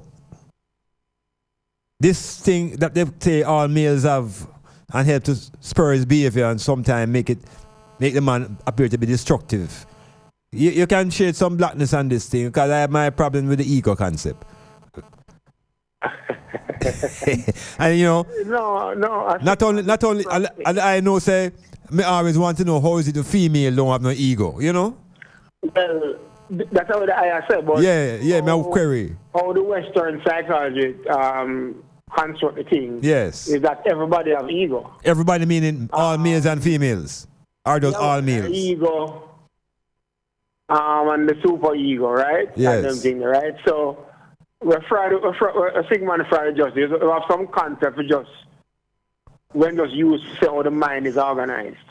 But the ego now is still, you know, engaged in a reality testing.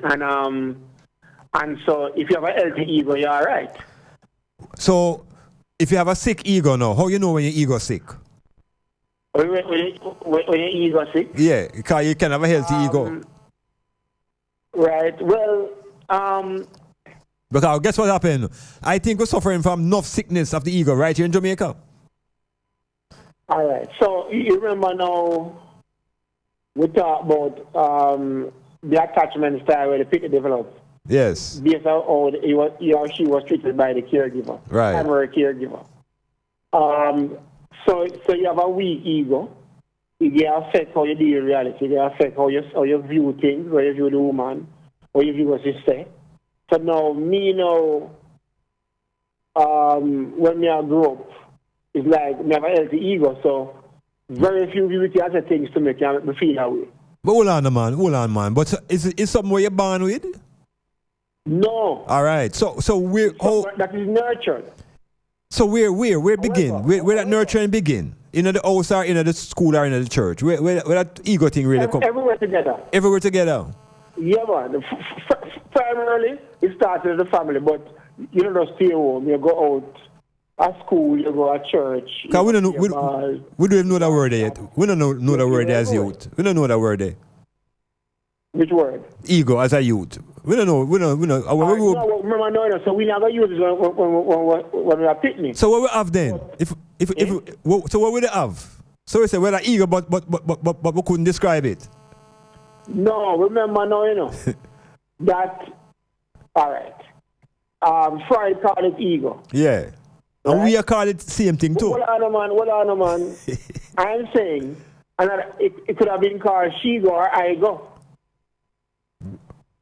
I just the naming, you know. So rather than the name, we have to say what is this thing where the name are described and how it serves the individual. Good. And we have said the name it does not apply to the female. According to Sigmund Freud. Because why? Does she go through these experiences now when she's young? Does she grow up with a broken ego? Why? What is her behavior? Everybody have ego according to the Freudian perspective. How does a woman who get that bad treatment as a young boy, how does she grow different? How does she express her behavior? Like how the child is unattached in that the male from the caregiver. Remember now, you know, you have women who have the same attachment problems. You know. Right, so I'm saying, how does that manifest itself? Problem now with their man. Remember now, you know. Yeah.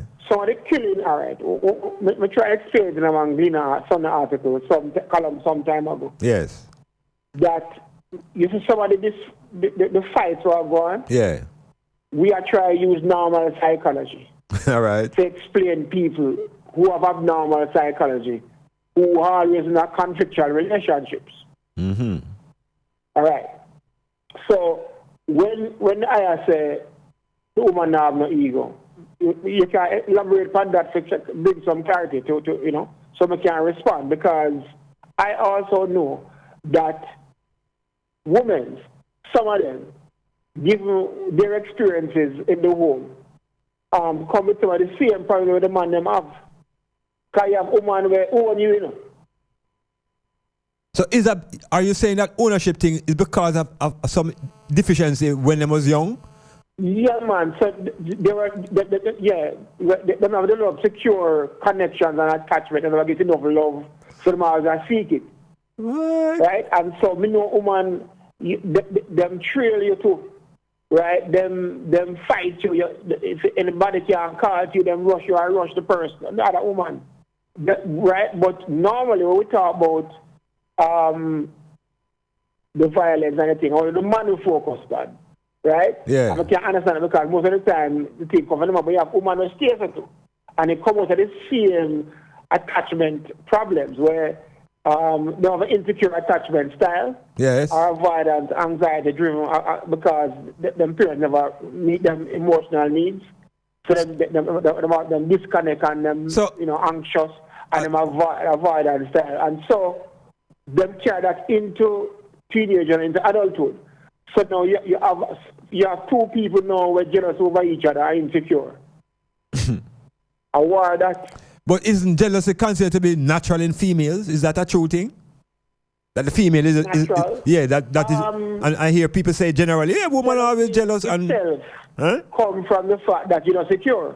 Because if you're secure in yourself, right? Yeah. And you know that you are valued and you worth value in the human connection, human family, and in a relationship.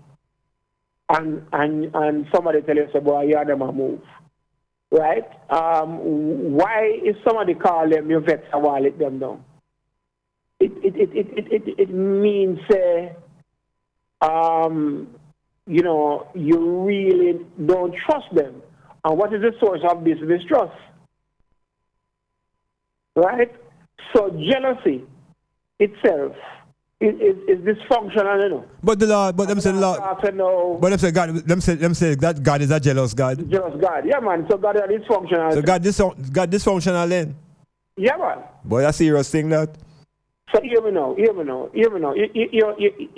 must say, you know, if you in a relationship and things are going well, yeah, and then misfortune take care, you can't provide for your family, and certain things are going on, and you see other man come in and start provide certain things, you all get jealous because your position is threatened. So you have functional jealousy, you know, where most people don't talk about. But if you just have a jealous God or a jealous man, everyone jealous. And so you just pressure your partner because you're jealous, just so. That's dysfunctional. So you say you have times when you're under threat and the position are under threat, and you get jealous in order to, because of the awareness that your position is under threat, and your relationship might fail. So you start to act a certain way to recover your standing in the relationship. That is functional jealousy. That is different now from when you are create competitor that don't exist and accuse your partner of cheating. The partner can't take no call and can't watch them. So generally now in our society now, you hear it in the everyday parlance. Say woman, females are it's like it's a part of them psyche to be jealous. That they're always looking at each other's clothing, they're always comparing and contrasting. That's not jealousy, that's a competition. I'm not jealous of that. That's competition. So now, in the interaction between man and woman, yes, man requires certain things, a woman for look. Woman then buy into how them supposed to look based on what the man wants. Right? And a man do it, you know, also to dress because woman go find him attractive. Right? But I think that the woman them dress is a dance of how to be between among man and woman, right? So now the woman know when she looks a boy she better than, right? It is because in how me understand it, if she put down the woman there and dress better than and compete, and she's more likely to be seen by other women as the woman, and other men will find her more attractive because she's just more attractive than the one who she have put down. Well, we're having some serious problems amongst ourselves then, you know. Yeah, we have a serious problem because me now, me not watch nobody. What me try and do, what kind of skills me need to have? and what we need to do to make the relationship work. And to treat the woman with respect. So me now watching the other man, kind of me and the man and the woman in the relationship. You understand what I'm saying? Yes, yeah. You're trying to see just exactly who you're relating with. Yeah, man, that's the idea with. So no man can't take a woman from me. She have to go and go with the man. So when I have no talk with the man, but me I tell you so now. Yeah. It come out of my experience when me I grow up because me have some strong woman around me. Yeah, but okay, so within the Jamaican framework, you don't think that is a general feeling that the women give to the man, say is them belong to them. Me, especially when they get involved in sexual relations, like I just you one and no. But me understand that. So my thing that I'm my woman. Yeah, them kind of thought, you know. So the language itself. Yeah, it's how we express. Yeah, serious. Relationship suggests ownership. Yes, all the while. And somebody can come along and what they call violate that ownership thing, and is war amongst themselves. So the males now, because we tend to be the ones who commit murder and suicide, you know. Because we hardly see the woman kill themselves. So what is it you think? I feel that occur. Yeah, so infrequent over history. What is it you could have said to the item now, to a young man who going to school? Where should he have his focus to keep himself balanced and be able to be in a position to, at some point in time, have a healthy relationship with a female? So when you know is good relationship with the mother. She gone already. Good relationship with the father. If the father is not there, because there are other males where if the mother smart, she can't touch or picnic with, and so because you need both, you know. Yeah. So what you need is good relationship with the caregivers, the primary caregivers, whether they're a biological caregiver or not, social caregiver. Right. Right. So that kind of foundation and relationship that you develop with the child as the primary caregiver is very, very important. You know, say if I had the authority to create a law that every time a child is born to an individual, every time a couple have a child, they must stay together for 1,000 days. Yeah, just to give the child stability. Yeah, because within that 1,000 days, the psychology will be set the first 3 years.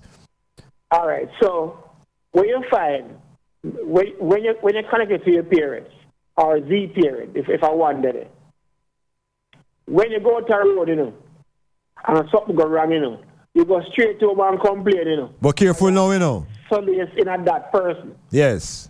Not youth. No matter what, I'm telling you what, them now have nobody to go exactly. and say, boy, mama and daddy, this happened and this happened. Because mommy and daddy, in some instances, they have freedom and reservations from childhood. Yeah. Them can't function and meet needs and picnic. Yeah. Right? So we ask, you said, so that secure functional relationship, right? That I've started at home. Well, the youth who have them kind of strong. Yeah, what do they do? Parents are functional. Yeah. They will also function well with the youth at school. I will function well with teacher. You know, sir, there's one more level I think we need to go to get because I think people are focusing on the family as a point of problem and solution, but the community now. If the community had certain type of infrastructure, it will be able to support even those families that don't have. But they can't have it because the community make up a family, make up the community, you know. Yeah, but the government now. You have only for dysfunctional family. What kind of community you have? Yeah, but this is the government. This is where the government can intervene now at a community level to put some infrastructure in place to build a community. The people have things to do to merge them and to work together and to uplift themselves in their own living space. So in other words now, even though the family may be problematic with one parent not there, whatever, if when a child came out. The one parent thing, you know. Because normally when you talk about the one parent problem, the man is normally is the absent father is a constructed problem, you know. Right? The grandmother is never usually a problem. No, it's absent male figure. The absent male figure is a problem. Yeah, that's the problem. But when the grandmother raised the pick them, right? And that's a problem. But they say it's a community. Let me finish. One person can raise a child successfully. Is that in all countries, all around the world? One person can successfully raise a child. All the time. You know, say a football team, the coach can be the father for all the money in a football side. Yeah. Good. So I'm saying, even if the child have a parent at home, the community can have structures that help to provide that type of modeling and roles that to assist the child. So I'm saying the community has a role to play, but it can't function without the government connecting to the community to put these things in place. Maybe some of these things is what we really need in what you call the SOE areas, them things that you've been talking about that they have to stay in there for years. Yeah, well, my stay in there for years, you know. Yeah.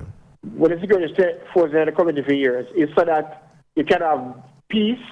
And then you start to do the kind of things when you are talking about. Right. That's what I'm doing, you know. And I have to beat up people. No, not at all. Right. But then we have to start telling them that at the recruitment level, right? We have to inform them now from their being recruited, the nature of them work. Yeah. And it's not about beating up. Right.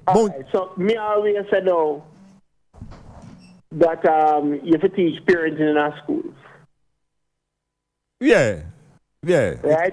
People say, naturally, you have to learn it, you know. Yes. We don't necessarily born being parents. There are some instinctual things as a parent where you're going to do because you're a parent. Yeah. But the overall parenting style, you have to learn that. Definitely. You have to catch it from somewhere. So maybe university will start set up some parenting courses. What do you say? That's gonna be a good start. Yeah, man, and you can bring me upon a big contract. What do you say?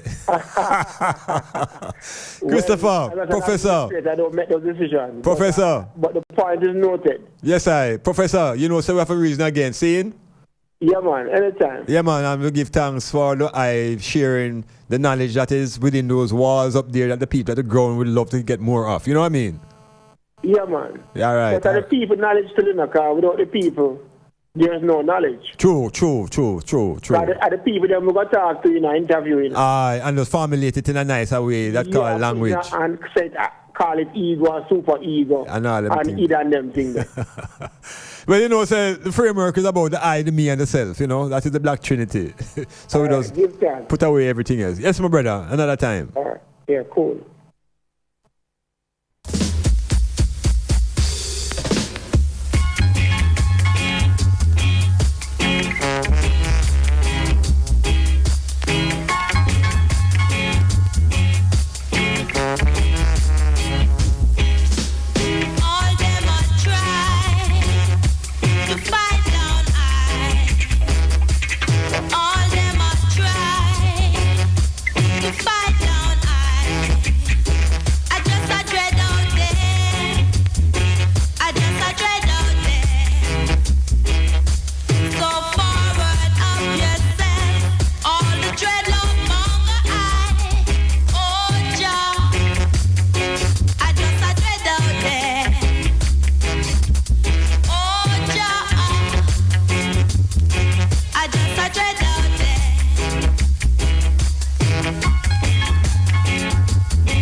Yes, you're hearing the voice of Joy White,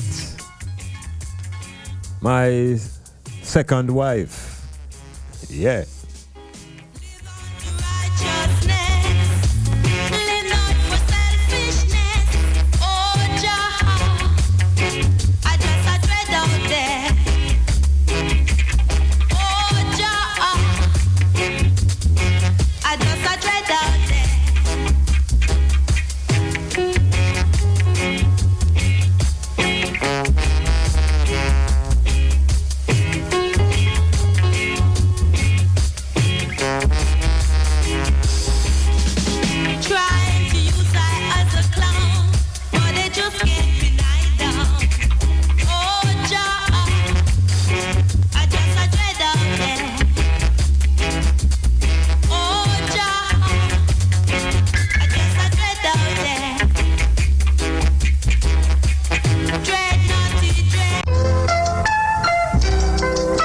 Yes, more Joy White, the mother of my first two children.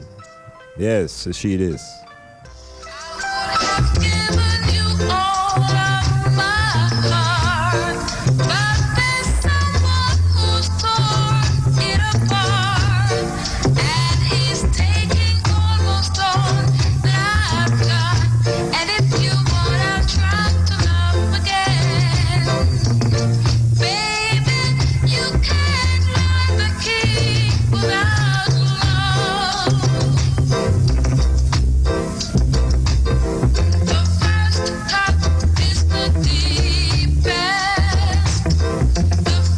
So you're listening to the original First Coast by Norma Fraser.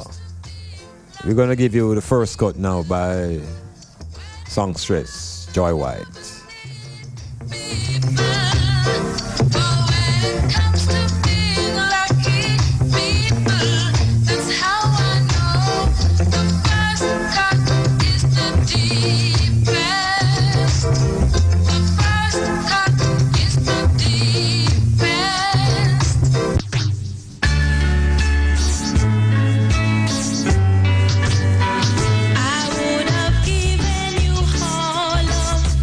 Yes, smoother.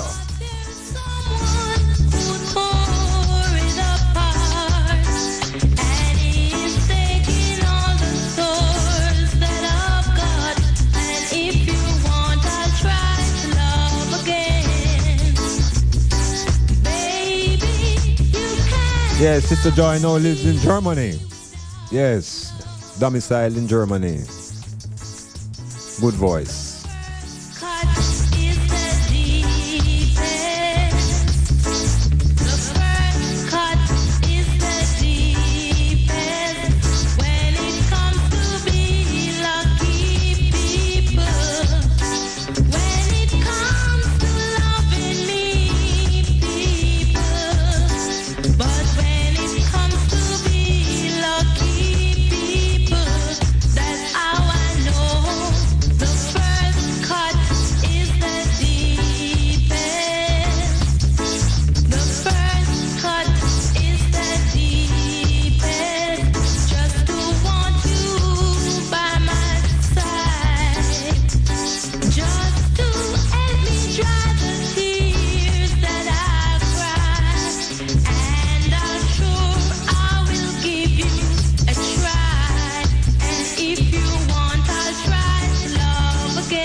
This is the Land of the Rising Sun. Sister Joy White, song written by Iman Blak. Wake up this morning to the rising sun. I toil all day till the evening come. I must go on and on till the work is done. 'Cause we're living in the land of the rising sun. Yes, this is Joy White and the Herbman Band, a band of German musicians. Yeah, check them out. Treading through this strange land, meeting a lot of different ones. Everybody with their dreams and ambitions, trying to fulfill their earthly mission. Some of them rich, a lot of them poor, but they all crying out for a little more, just a little more. We're living in the land of the rising sun. We're living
Yeah, Metamorphosis, Dr. Iman Blak, Stylzfm, Portland, Jamaica.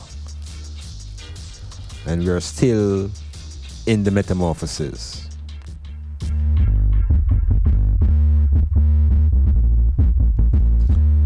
Hail up Annette, hail up Marlene. Yes, interesting. Good night. Hail up Tris. Yes, and the New York people. Stay away from Corona.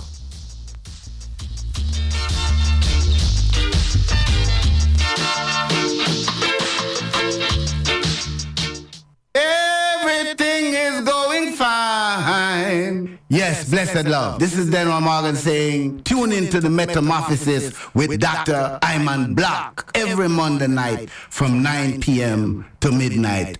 Be ready to be transformed by the renewal of your mind. Jah Rastafari. Do you have or are you seeking a place to rent, seeking employment or have a job vacancy?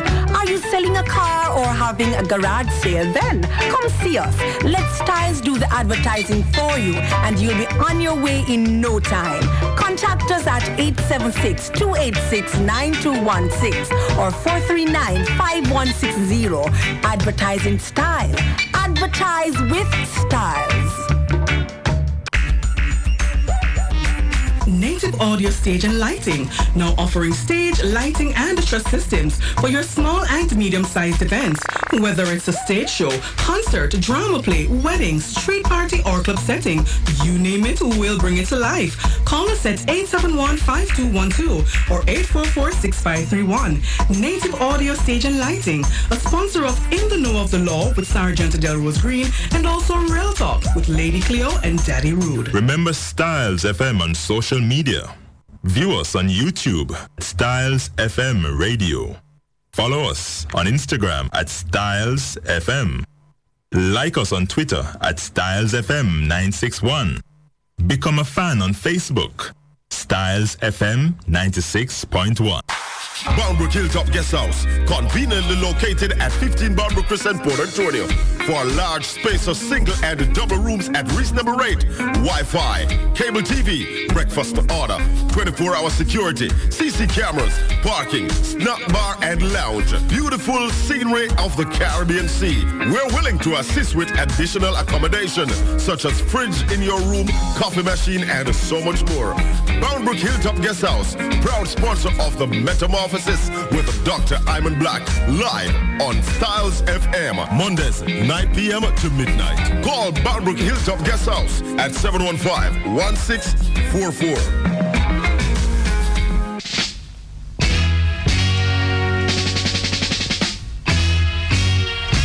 Yeah, we're still celebrating Black Woman.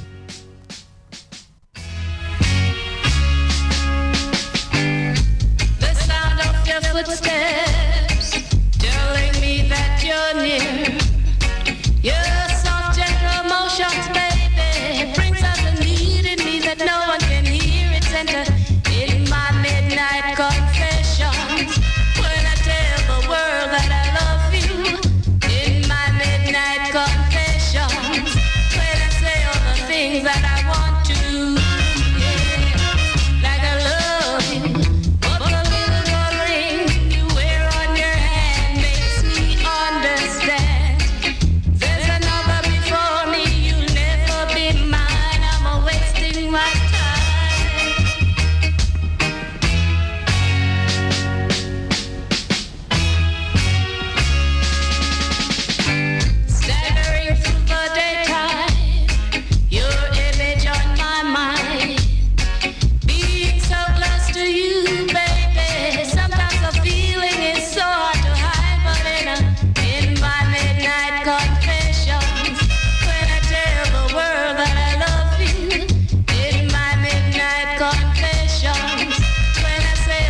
things that I want to,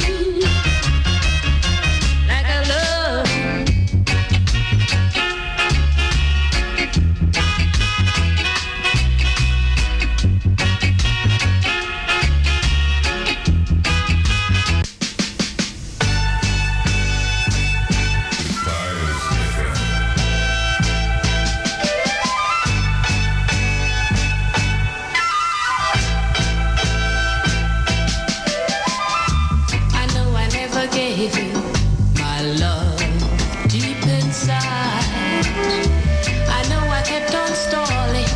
Afraid you do damage to my pride.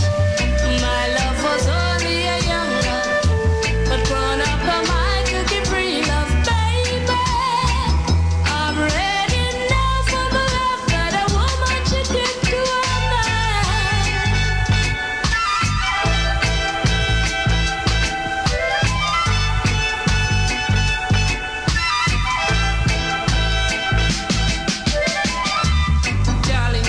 patient, you wait, oh so long. Yeah, metamorphosis, continuing the interrogation and the exploration of ourselves, aspects of our dynamic self, female and male. I hear that you even have these things in electricity. You have a female end and a male end. And as a African people, as a black people, we must begin to have to reset our perception of the female. What is the female? Who is the female? What are the powers of the female? And realize that even from childbirth, in the early years, ages 1 through 3, Professor Amos Wilson tells us in his great book, Black Personality of the Children, that within the African child, by age 3 years old, the attitudes and the potentials and much of the personality of the child has been formed by the first 3 years. And in the first 3 years, much of that time is spent with the mother and those who are close, which is supposed to be the family, where the child picks up what they call attitudes and feelings and beliefs, not just through observation, but through learning, a learning that is called vicarious learning. So, when we try to observe the changes now that these two individuals go through, we generally accept that in the society, the women, females tend to mature quicker. That's a kind of accepted idea, that females mature quicker than the males. And we also know that when the female is born, we don't call the female a woman. We call the female a girl. And likewise, when the male child is born, we don't really say a man born. We say a boy, a male child. So at certain stages, you change your identity and you change your responsibility. So the girl is given certain responsibilities within the family, likewise the boy. They're sometimes different. The tradition has always been where the girl stays in the house and learn the things that the mother does. And the boy just go outside and romp and be adventurous and do what they call manly things. Take risk, jump over this, run over that, try to develop physical powers. The female, in the meantime, is developing some other skills. And I want to say to them now that one of the most important points in the journey for the two individuals, male and the female, is when they get into what they call puberty. So let us say between the ages of 11 and 14, where there are some physiological changes begin. Hair starts show up in certain places where hair never used to grow before. And part of the body starts swell up when never used to swell up before. But the significant changes is not really in the boy, but it's in the girl. And she begins to experience changes in her body in a very different way than the male. And I'm saying the ultimate change that she experiences is when she experiences her first menses. No, no boy don't go through no menses. So we don't really know what that's supposed to be. But look at it. When the female has to experience her menses, let us say age 12, for example, she begins to develop a new and a different psychology. A psychology that's going to base upon, number one, preparation. She begins to learn to look ahead because this thing going to come on her every 3-4 weeks. And in that preparation, her brain undergoes a different type of development. Unlike the boy who not preparing for nothing too tough. This will go through. So she begins to learn about her own body. She begins to learn about her own moods. Begin to learn more about herself. The boy has to run up and down and play ball and shoot bingo and shoot bird, but the female is going through what we call psychological development at a different level. And so ultimately, there comes a point when she begins to even think more about the future than the male. Yeah? By habit. So she learned to think about 1 month in advance, and then she started thinking about 3 months and start buying enough stuff to last for 3 months, for 6 months. So the mentality goes out into the future. And they begin to develop the habit of how to plan. The boys just go through. And besides just learning about them bodies and getting self-responsibility, the mothers are giving them a lot of information about how to manipulate and maneuver themselves now through the world of man.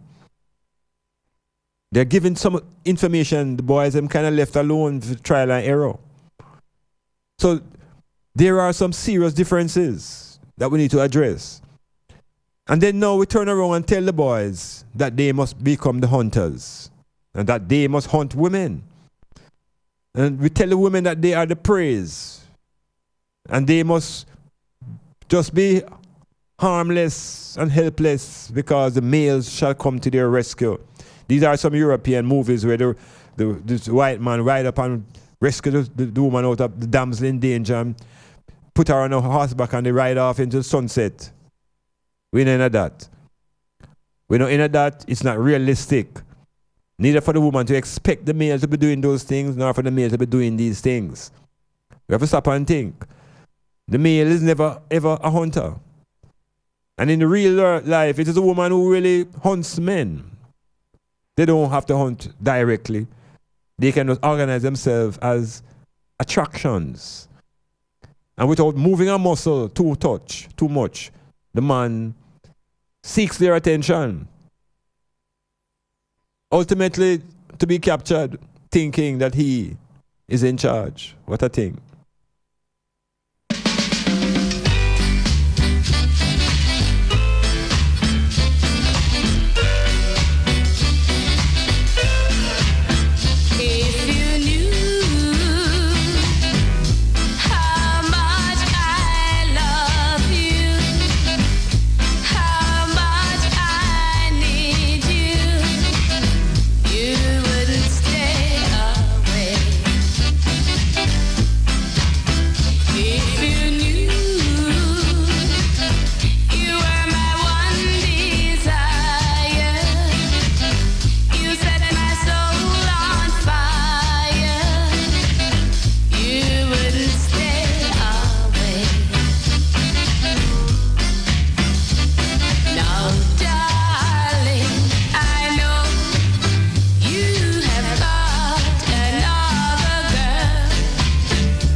This is the sounds of Phyllis Dillon, Foundation woman in the industry. Please, mister, don't you touch me, tomato. No, don't touch me, tomato. Touch me, I'm the pumpkin potato. For goodness sake, don't touch me, tomato.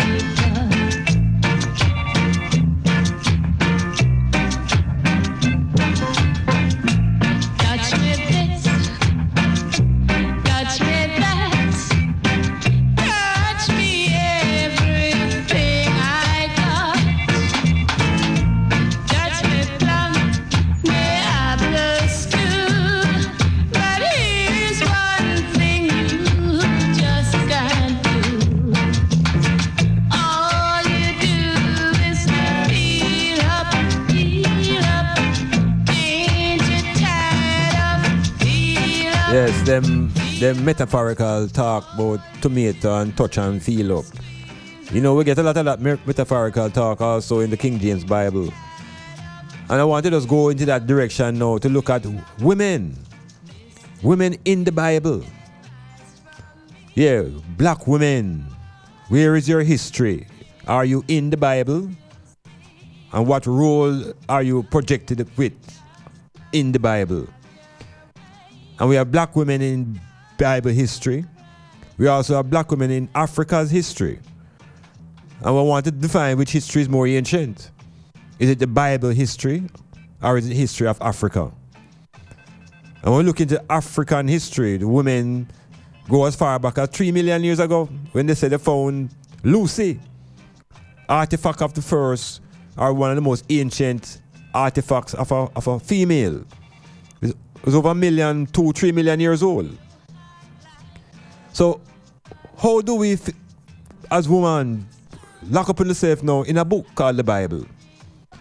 How do you justify your history locked up in a book that begins 6,000 years ago, according to the story? And who are the women in the Bible that are inspirational to black women? And how many of those women in the Bible are black people? And interestingly, you know, I'm coming more and more to the insight that, you know, that there's nobody in the Bible where you can find them gravesite. There's no character in the Bible who you can go and identify where the remains are or where the person was buried.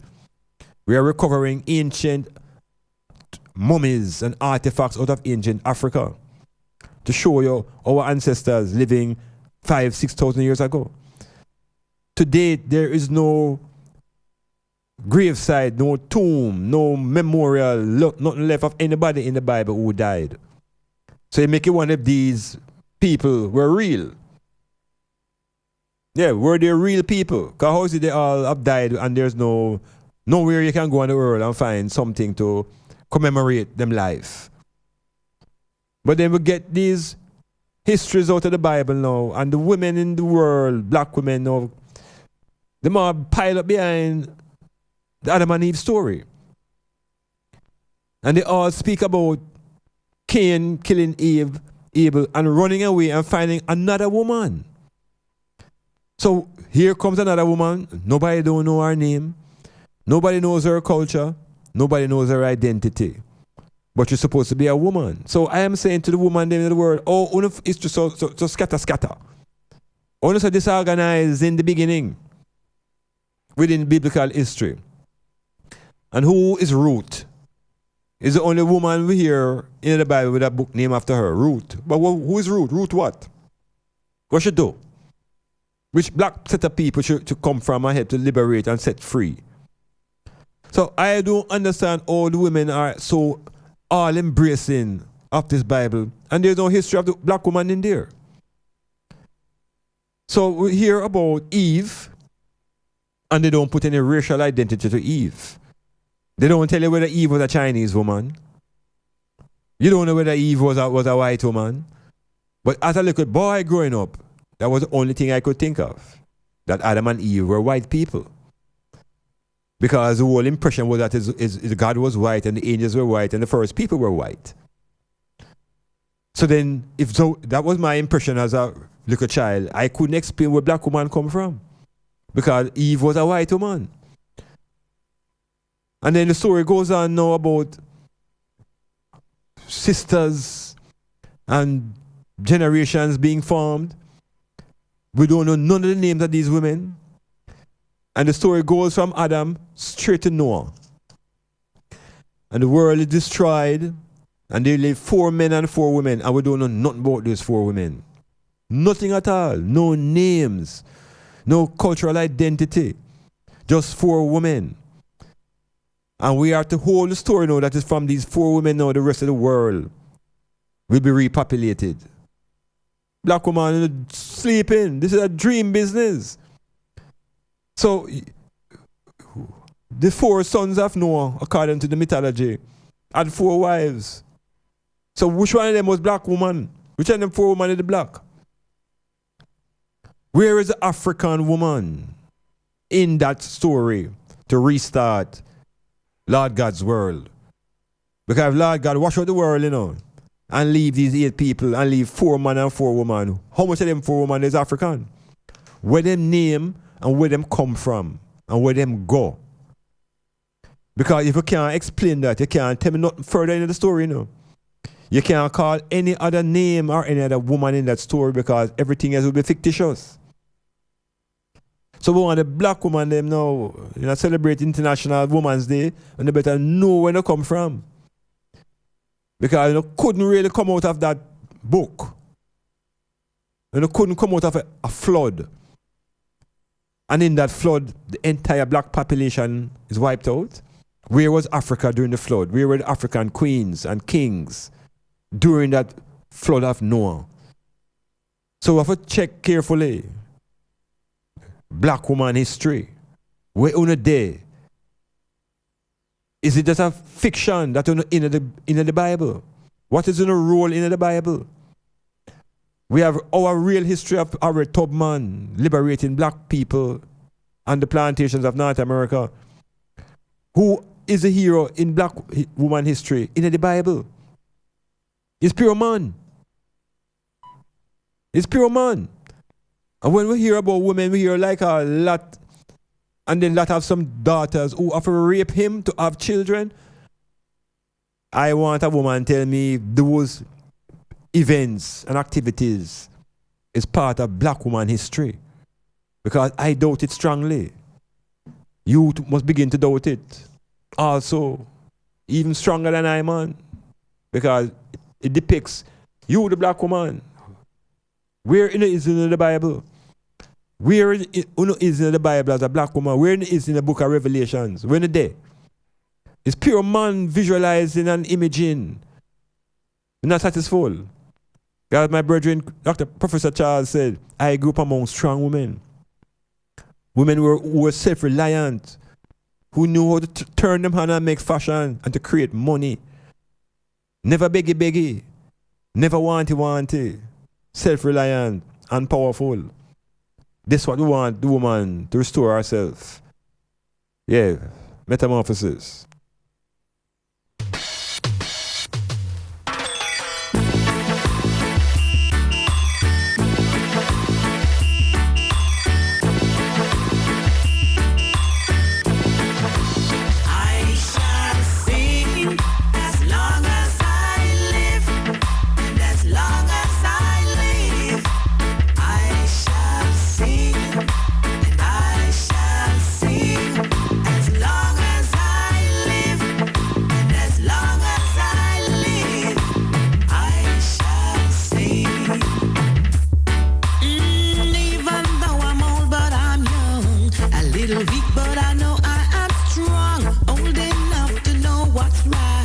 Young enough to dance all night, too weak to hold it back, strong enough to give your heart attack.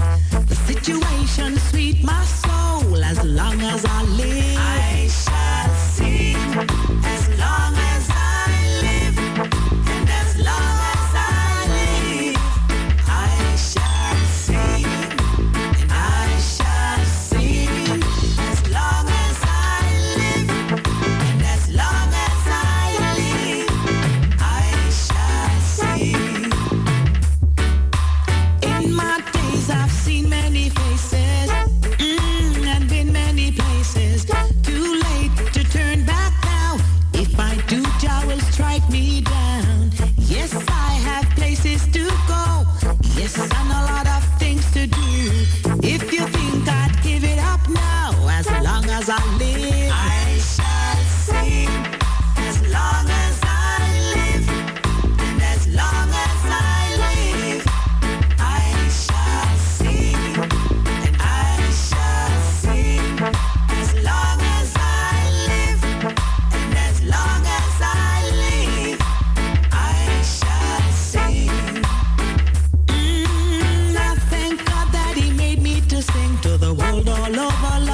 never stop singing. Oh no, no way. Someday I will get my pay. As long as I live, I shall sing. As long as I live, and as long as I live, I shall sing.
Yeah, the female of the species.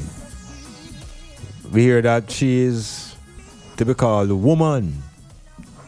No, all that word now, we have to sometimes check where that come from, because we understand the principle of the female. But what is woman? Yeah, what is woman? Because really two words. When we look at it now, it's really, the root word is man. And so they've added a prefix to the word man. And the prefix is WO. But WO is not a prefix by itself. WOE is the prefix. And WOE means woe. And if you look up what woe mean trouble. So what is it they're trying to tell us? That woman is trouble to man? Yeah, where to get the term woman? And then you look at the language now, and look at the word woman, and when you spell the word woman, and then you try to pluralize woman, you get woman. So at a linguistic level now, the root word, which is man, when we pluralize that, we get men. Right? These are just some basic language that everybody know. So the man, which is the male principle, when you try to put the two of them into one category, male and female, and woman and man, them develop a term called human. And under human, you're supposed to find woman and man. This is a you can write it on paper and look at it. So what they have created now is an overarching definition for both males and females. And the female now, they're going to call her woman. And they're going to tell all of us now that we are all humans. This is language now, Remember now, we're not born not as a human, We're born as either male or female, and we're born as black people. Our racial identity. But we are taking on a linguistic identity now, given to us by, I am saying, the European colonizers. So they brought in a term, woman and human. And they try to convince us now that we are all humans. You see language now, language is essential now to examine, Can look at it now. We can clearly say that the plural of man is men. And that the plural of woman is woman. So when they tell us that the overarching term that we belong to now is human, what is the plural of human? Yeah, what is the plural of human? You're supposed to tell me human, you know.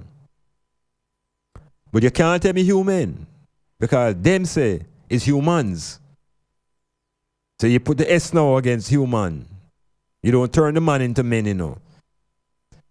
I am saying to the item now, it may sound simplistic, but it's the identity and identification of who we are as a people is essential. Because once we get caught up under this umbrella of being humans, the human is a terrible character, you know. Yeah, man, the human, first of all, is not man. And if we return to the mythology, when the voice said, let us make man, there was no inception of anything called human. So what really then is human? And does the black female get caught up under this umbrella of being human as well? Because the male black man, him don't get already the same as a human being. Does the female accept that as well?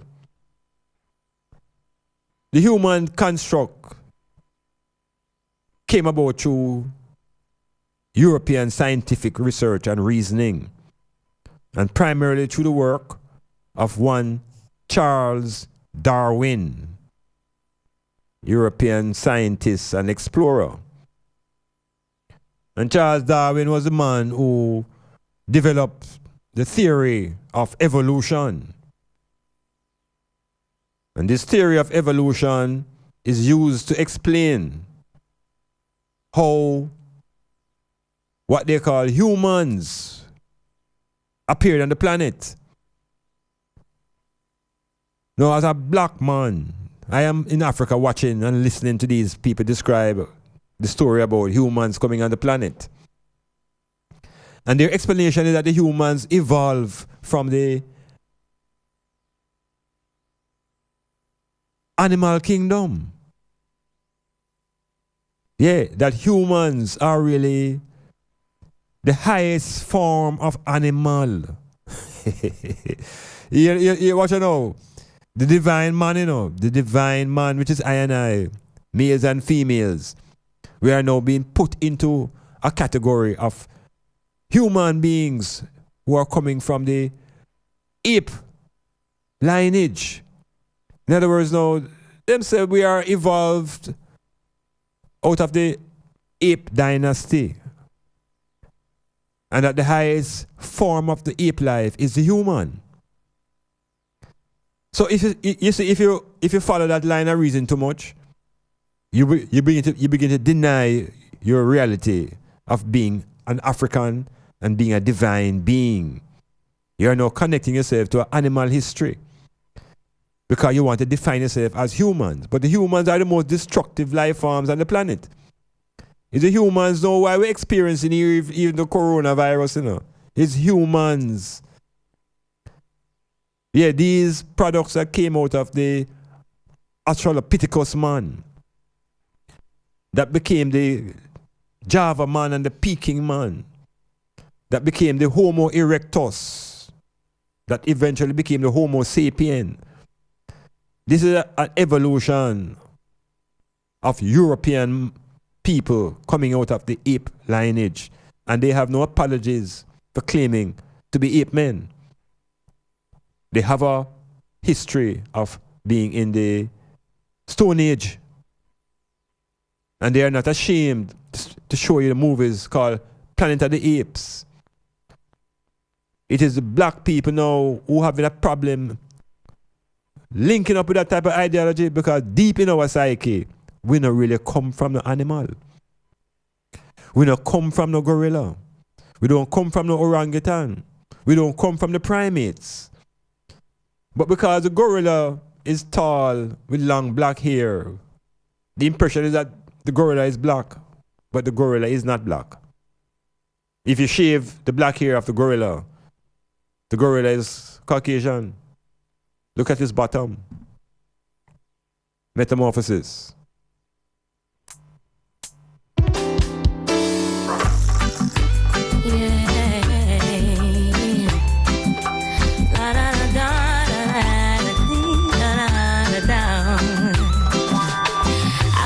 Coming after my soul, wanting to take control.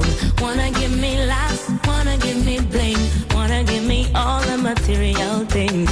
I hear them talking about what the world has to offer. Girl, what you doing, don't you see what they have done to Bedouin and Marcus, Jesus and all of the prophets? But I'm not afraid, no, no, I'm not afraid, no, I'm not afraid, no. If them a come, let them come, 'cause I'm protected by the Most High One. They don't mind when you fall behind and can't pay your bills on time. Prostituting and standing in a them government line. No, and they don't mind when you wasted time coming up with some stupid lines, influencing the youth them to snort a line and take a life. And they don't mind when you're locked up in jail, can't get no bail, sentence for life. I can't see your youth them strive. No, they don't mind.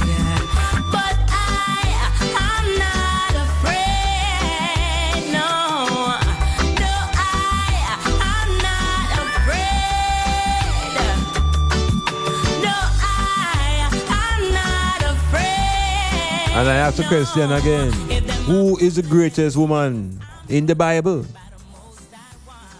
Yeah, who is the greatest woman in the Bible? It's pure man imagery. Them give you Moses and Jesus as the two great lawgivers. But what about the leadership capacities in females? How we don't see it in the Bible? Why we have to read our African history to know that? We have to read African history to know about the leadership in ancient Egypt and in Africa, in the various wars and the women who have led wars, even as recent as the war against the Italians in Ethiopia. So the Bible imagery is a destructive imagery for black women and women in general. And the black woman today faces some serious opposition because she has been caught up into a society now that is promoting all kind of isms, especially the one called feminism. And in these isms, the black woman has been taken off her course. Because what is peculiar about the woman and her suffering is that the woman experiences what I call a double oppression. The black woman is oppressed, number one, because she's a female, and number two, because she's black. Those are two levels of oppression on the black woman.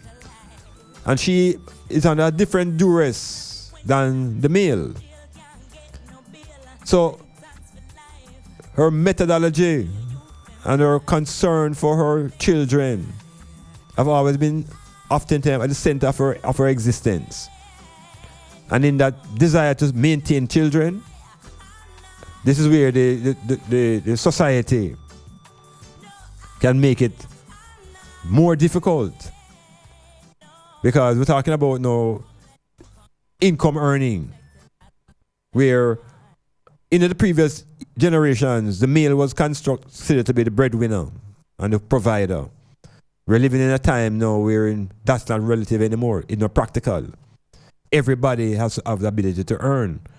And so the relationships have been changing, where women have been getting a feel of power. Power through economics, power through education. But then there's also the misuse of power by many of these women who think that they are now in a position to take revenge. And who is the revenge being directed against? The male of the black race. So the race is at a war without even recognizing it amongst ourselves. The white woman developed this rebellion against the white man, not because she lacked resources, but because she was bored. She had all the resources she needed, but she was not working, she was not engaged, and so she began to get bored. And the white women in America started this what they call their liberation movement. But look, black woman and white woman are not at the same level of the liberation struggle, because the white woman has no struggle against her because of her race. She has an issue that they're calling class struggle.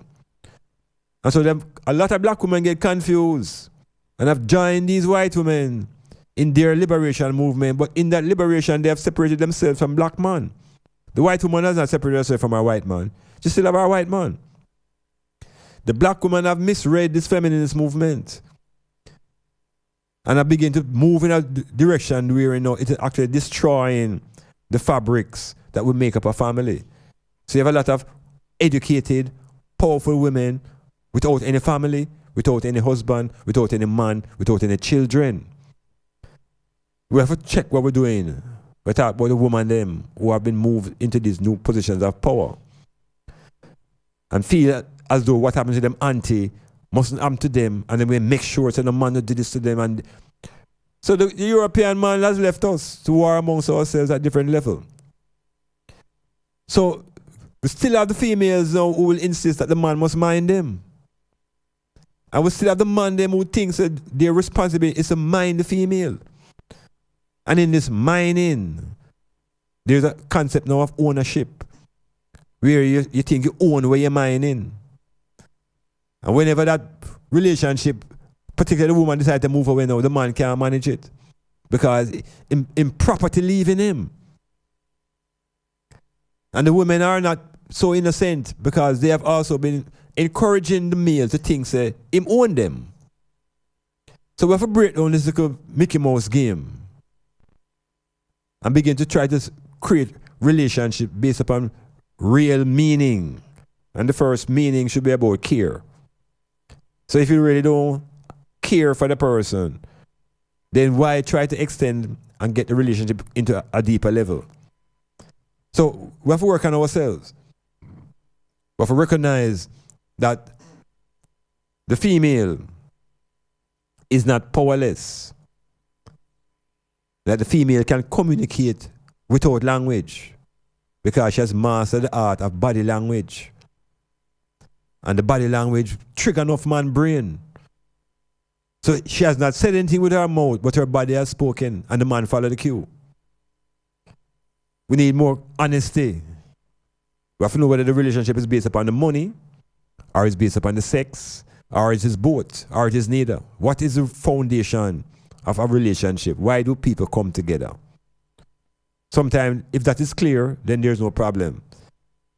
When they come together, we're not clear, and the children born, bigger problem, because nobody planned for that. So we need a more open reasoning amongst females. The males need to be free up in their own emotional discussions. When a woman is hurt, she go amongst her girlfriend and talk. And them talk it out and she come up with a solution. When a man emotionally hurt, he go by himself. Because he can't share them bridging them because them going to laugh after him.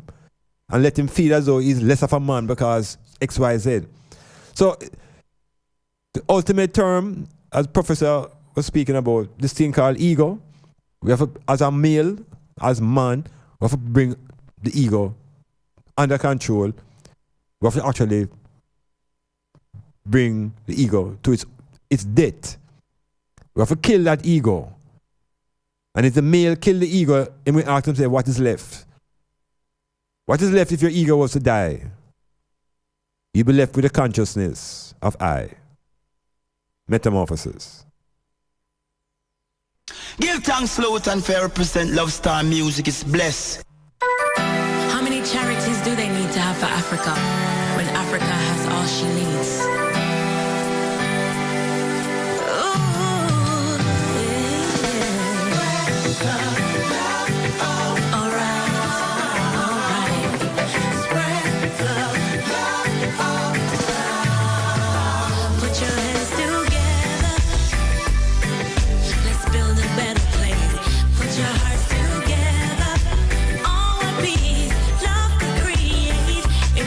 Together, we can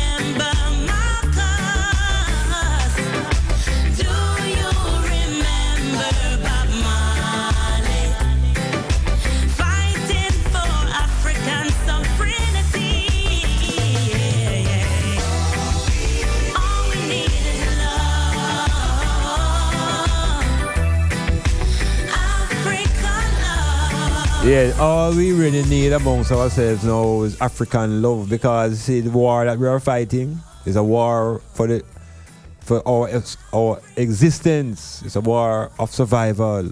This virus, corona war, is a time when Africans will have to come together, you know, black people, Jamaican people right here on the island, males and females. It is that urgent, because this war is a real war, and this war come to move enough people out of the earth. And in order to resist this war, it's not just about medical and pharmaceutical solutions.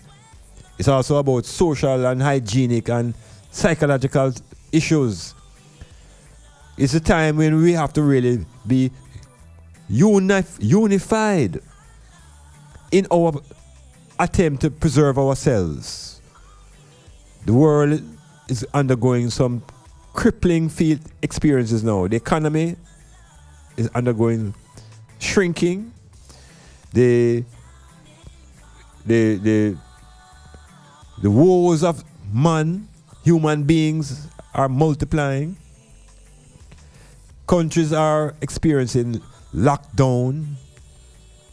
The military will soon become more prominent in holding people in places. Gatherings are shrinking. It is a time for man and woman, males and females, to put away some of these little petty differences and realize that our existence is under threat. Under serious threat too. Anxiety is gripping the whole world. Just anxiety. And that's a psychological condition. But the psychological condition leads to bodily situations. We are what we call psychosomatic illnesses. So the fear that is gripping the world, and the deaths that are rising, we will not really be spared, but we can save ourselves in a way that is based upon our relationship upgrading to the point where we begin to have more respect and care for each other and the spaces in which we live. On the physical level, we can only defend ourselves from this virus war if we find ways to strengthen what is called our immune system. That is the system in our body that fights infections, all types of infections. And I tell you that when I was going to school, even at the highest levels, I really never really get much exposure to the immune system of man. Them teach us about the digestive, the reproductive, the muscular system. Two systems I never really came across in my early education: the immune system and the endocrine system. And in today's world now, we need to know about the immune system. And in a place like Jamaica, we need to know what are the foods that we can begin to eat and give our children and even our elderly to protect themselves from viruses. One of the important things to have in your body now is water. Another thing is honey, garlic, citrus, grapefruit, oranges, and all the fruits that make up the citrus family. Vitamin A is important. Foods that are high in colorful compounds: carrots, sweet potatoes, pumpkin, cantaloupe, squash. What the body does is turn these carotenoids into vitamin A. And vitamin A helps to strengthen the immune system against infection. That's what we need the government to be promoting in the country now. What are the foods, what are the various herbs that we have here naturally that we can go to help us to protect ourselves by simply defending our immune system? So read it up. Basic school, primary school, all the people in society now should be pushing in and typing in the word immune system in your little thing, and tells you what are the foods you can begin to use. So it's not just a matter about washing hands. It's also about resisting. So I'm saying to them, we have some serious work to do And as I say, Garvey, say the back against the wall thing will make black people come together. Well, I'm saying the back is against the wall. And we're facing something that we usually only read about in books. This one is real. And what is more difficult and problematic with the Jamaican scenario? Although the thing emerged in China and has gone into Europe and other places, North America, United States, which is traditionally a leader in the world, is really the most backward country now in responding to this virus. And the backwardness in its response is really due to the poor and inept leadership in the White House. Because this is where the dunceness of the American leadership is going to expose America. Here you need intelligent decision making, but America does not have an intelligent leader in the White House. So a whole heap of TV talk while people are dying, people are being told that nothing can happen to them. Things are slowing down. And we can't wait in North America to tell us how to respond. We must be proactive. And if the government of the country will not set the mood, every individual must take it upon themselves to defend their own health. And it begins with the most basic thing, hygiene. It's unfortunate that the virus have to force Jamaicans to think about hygiene, to think about the nastiness and the way we keep our environment. This is a change. This is a game changer. This is the metamorphosis.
You can call me by my name. I am ready to roll.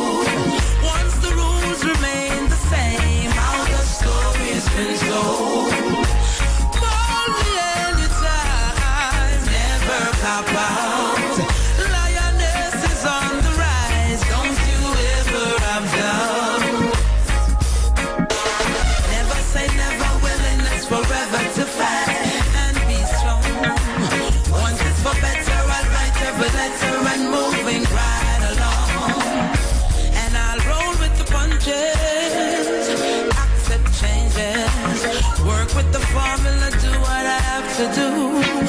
And call me by my name, I am ready to roll. Once the rules remain the same, how the story's been told. Call me anytime, never got lost. Lioness is on the rise, don't you ever have doubts.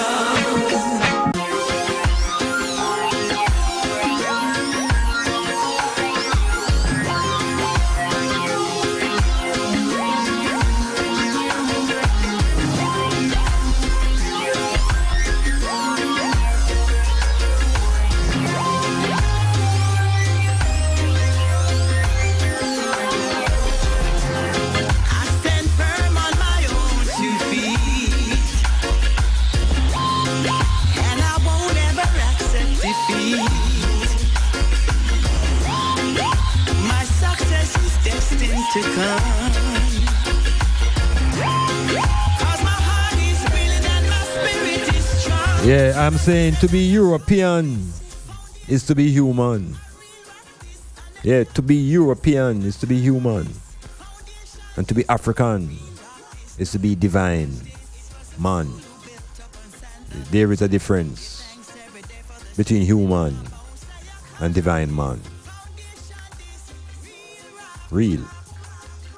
Wiser, because I've been foolish, but I still made it through it. Now I'm better, firm and more rooted. He who thinks better, I go do it. Trusting on the works of the Father and just work with the harder you will. Reap the fruits of what you do. Make you stay true to the other, stay true to yourself. Me want to hear me sister and me brother say, you know, see I column this, foundation this, I real rock this, and them can't budge this. Me say I column this, foundation this, I real rock this, no them can't budge this. It was a fool who built up on sand and not stone. Give thanks every day for the strength in my bones. Say I column this, foundation this, real rock, yeah. We are monuments, God made monumental, ever balancing the physical and mental. You can't rocks out your life like it's a Yield up Clive Ossie.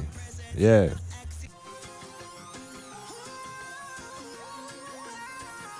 Stylzfm. Metamorphosis. Rolling through. And giving thanks for the opportunity to be here live in this here studio. Yeah.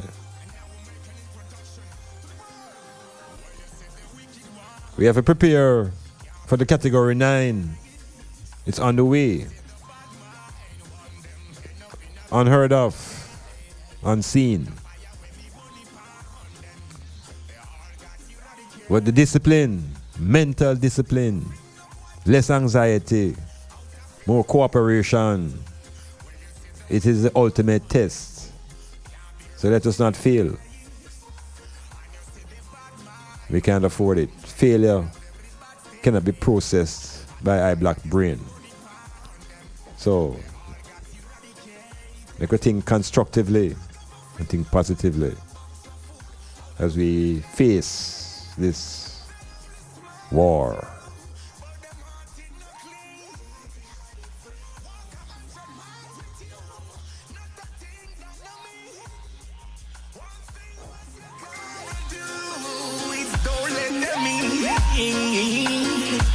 Say them are your friend, but you find out for your life. Them a plot and them a scheme.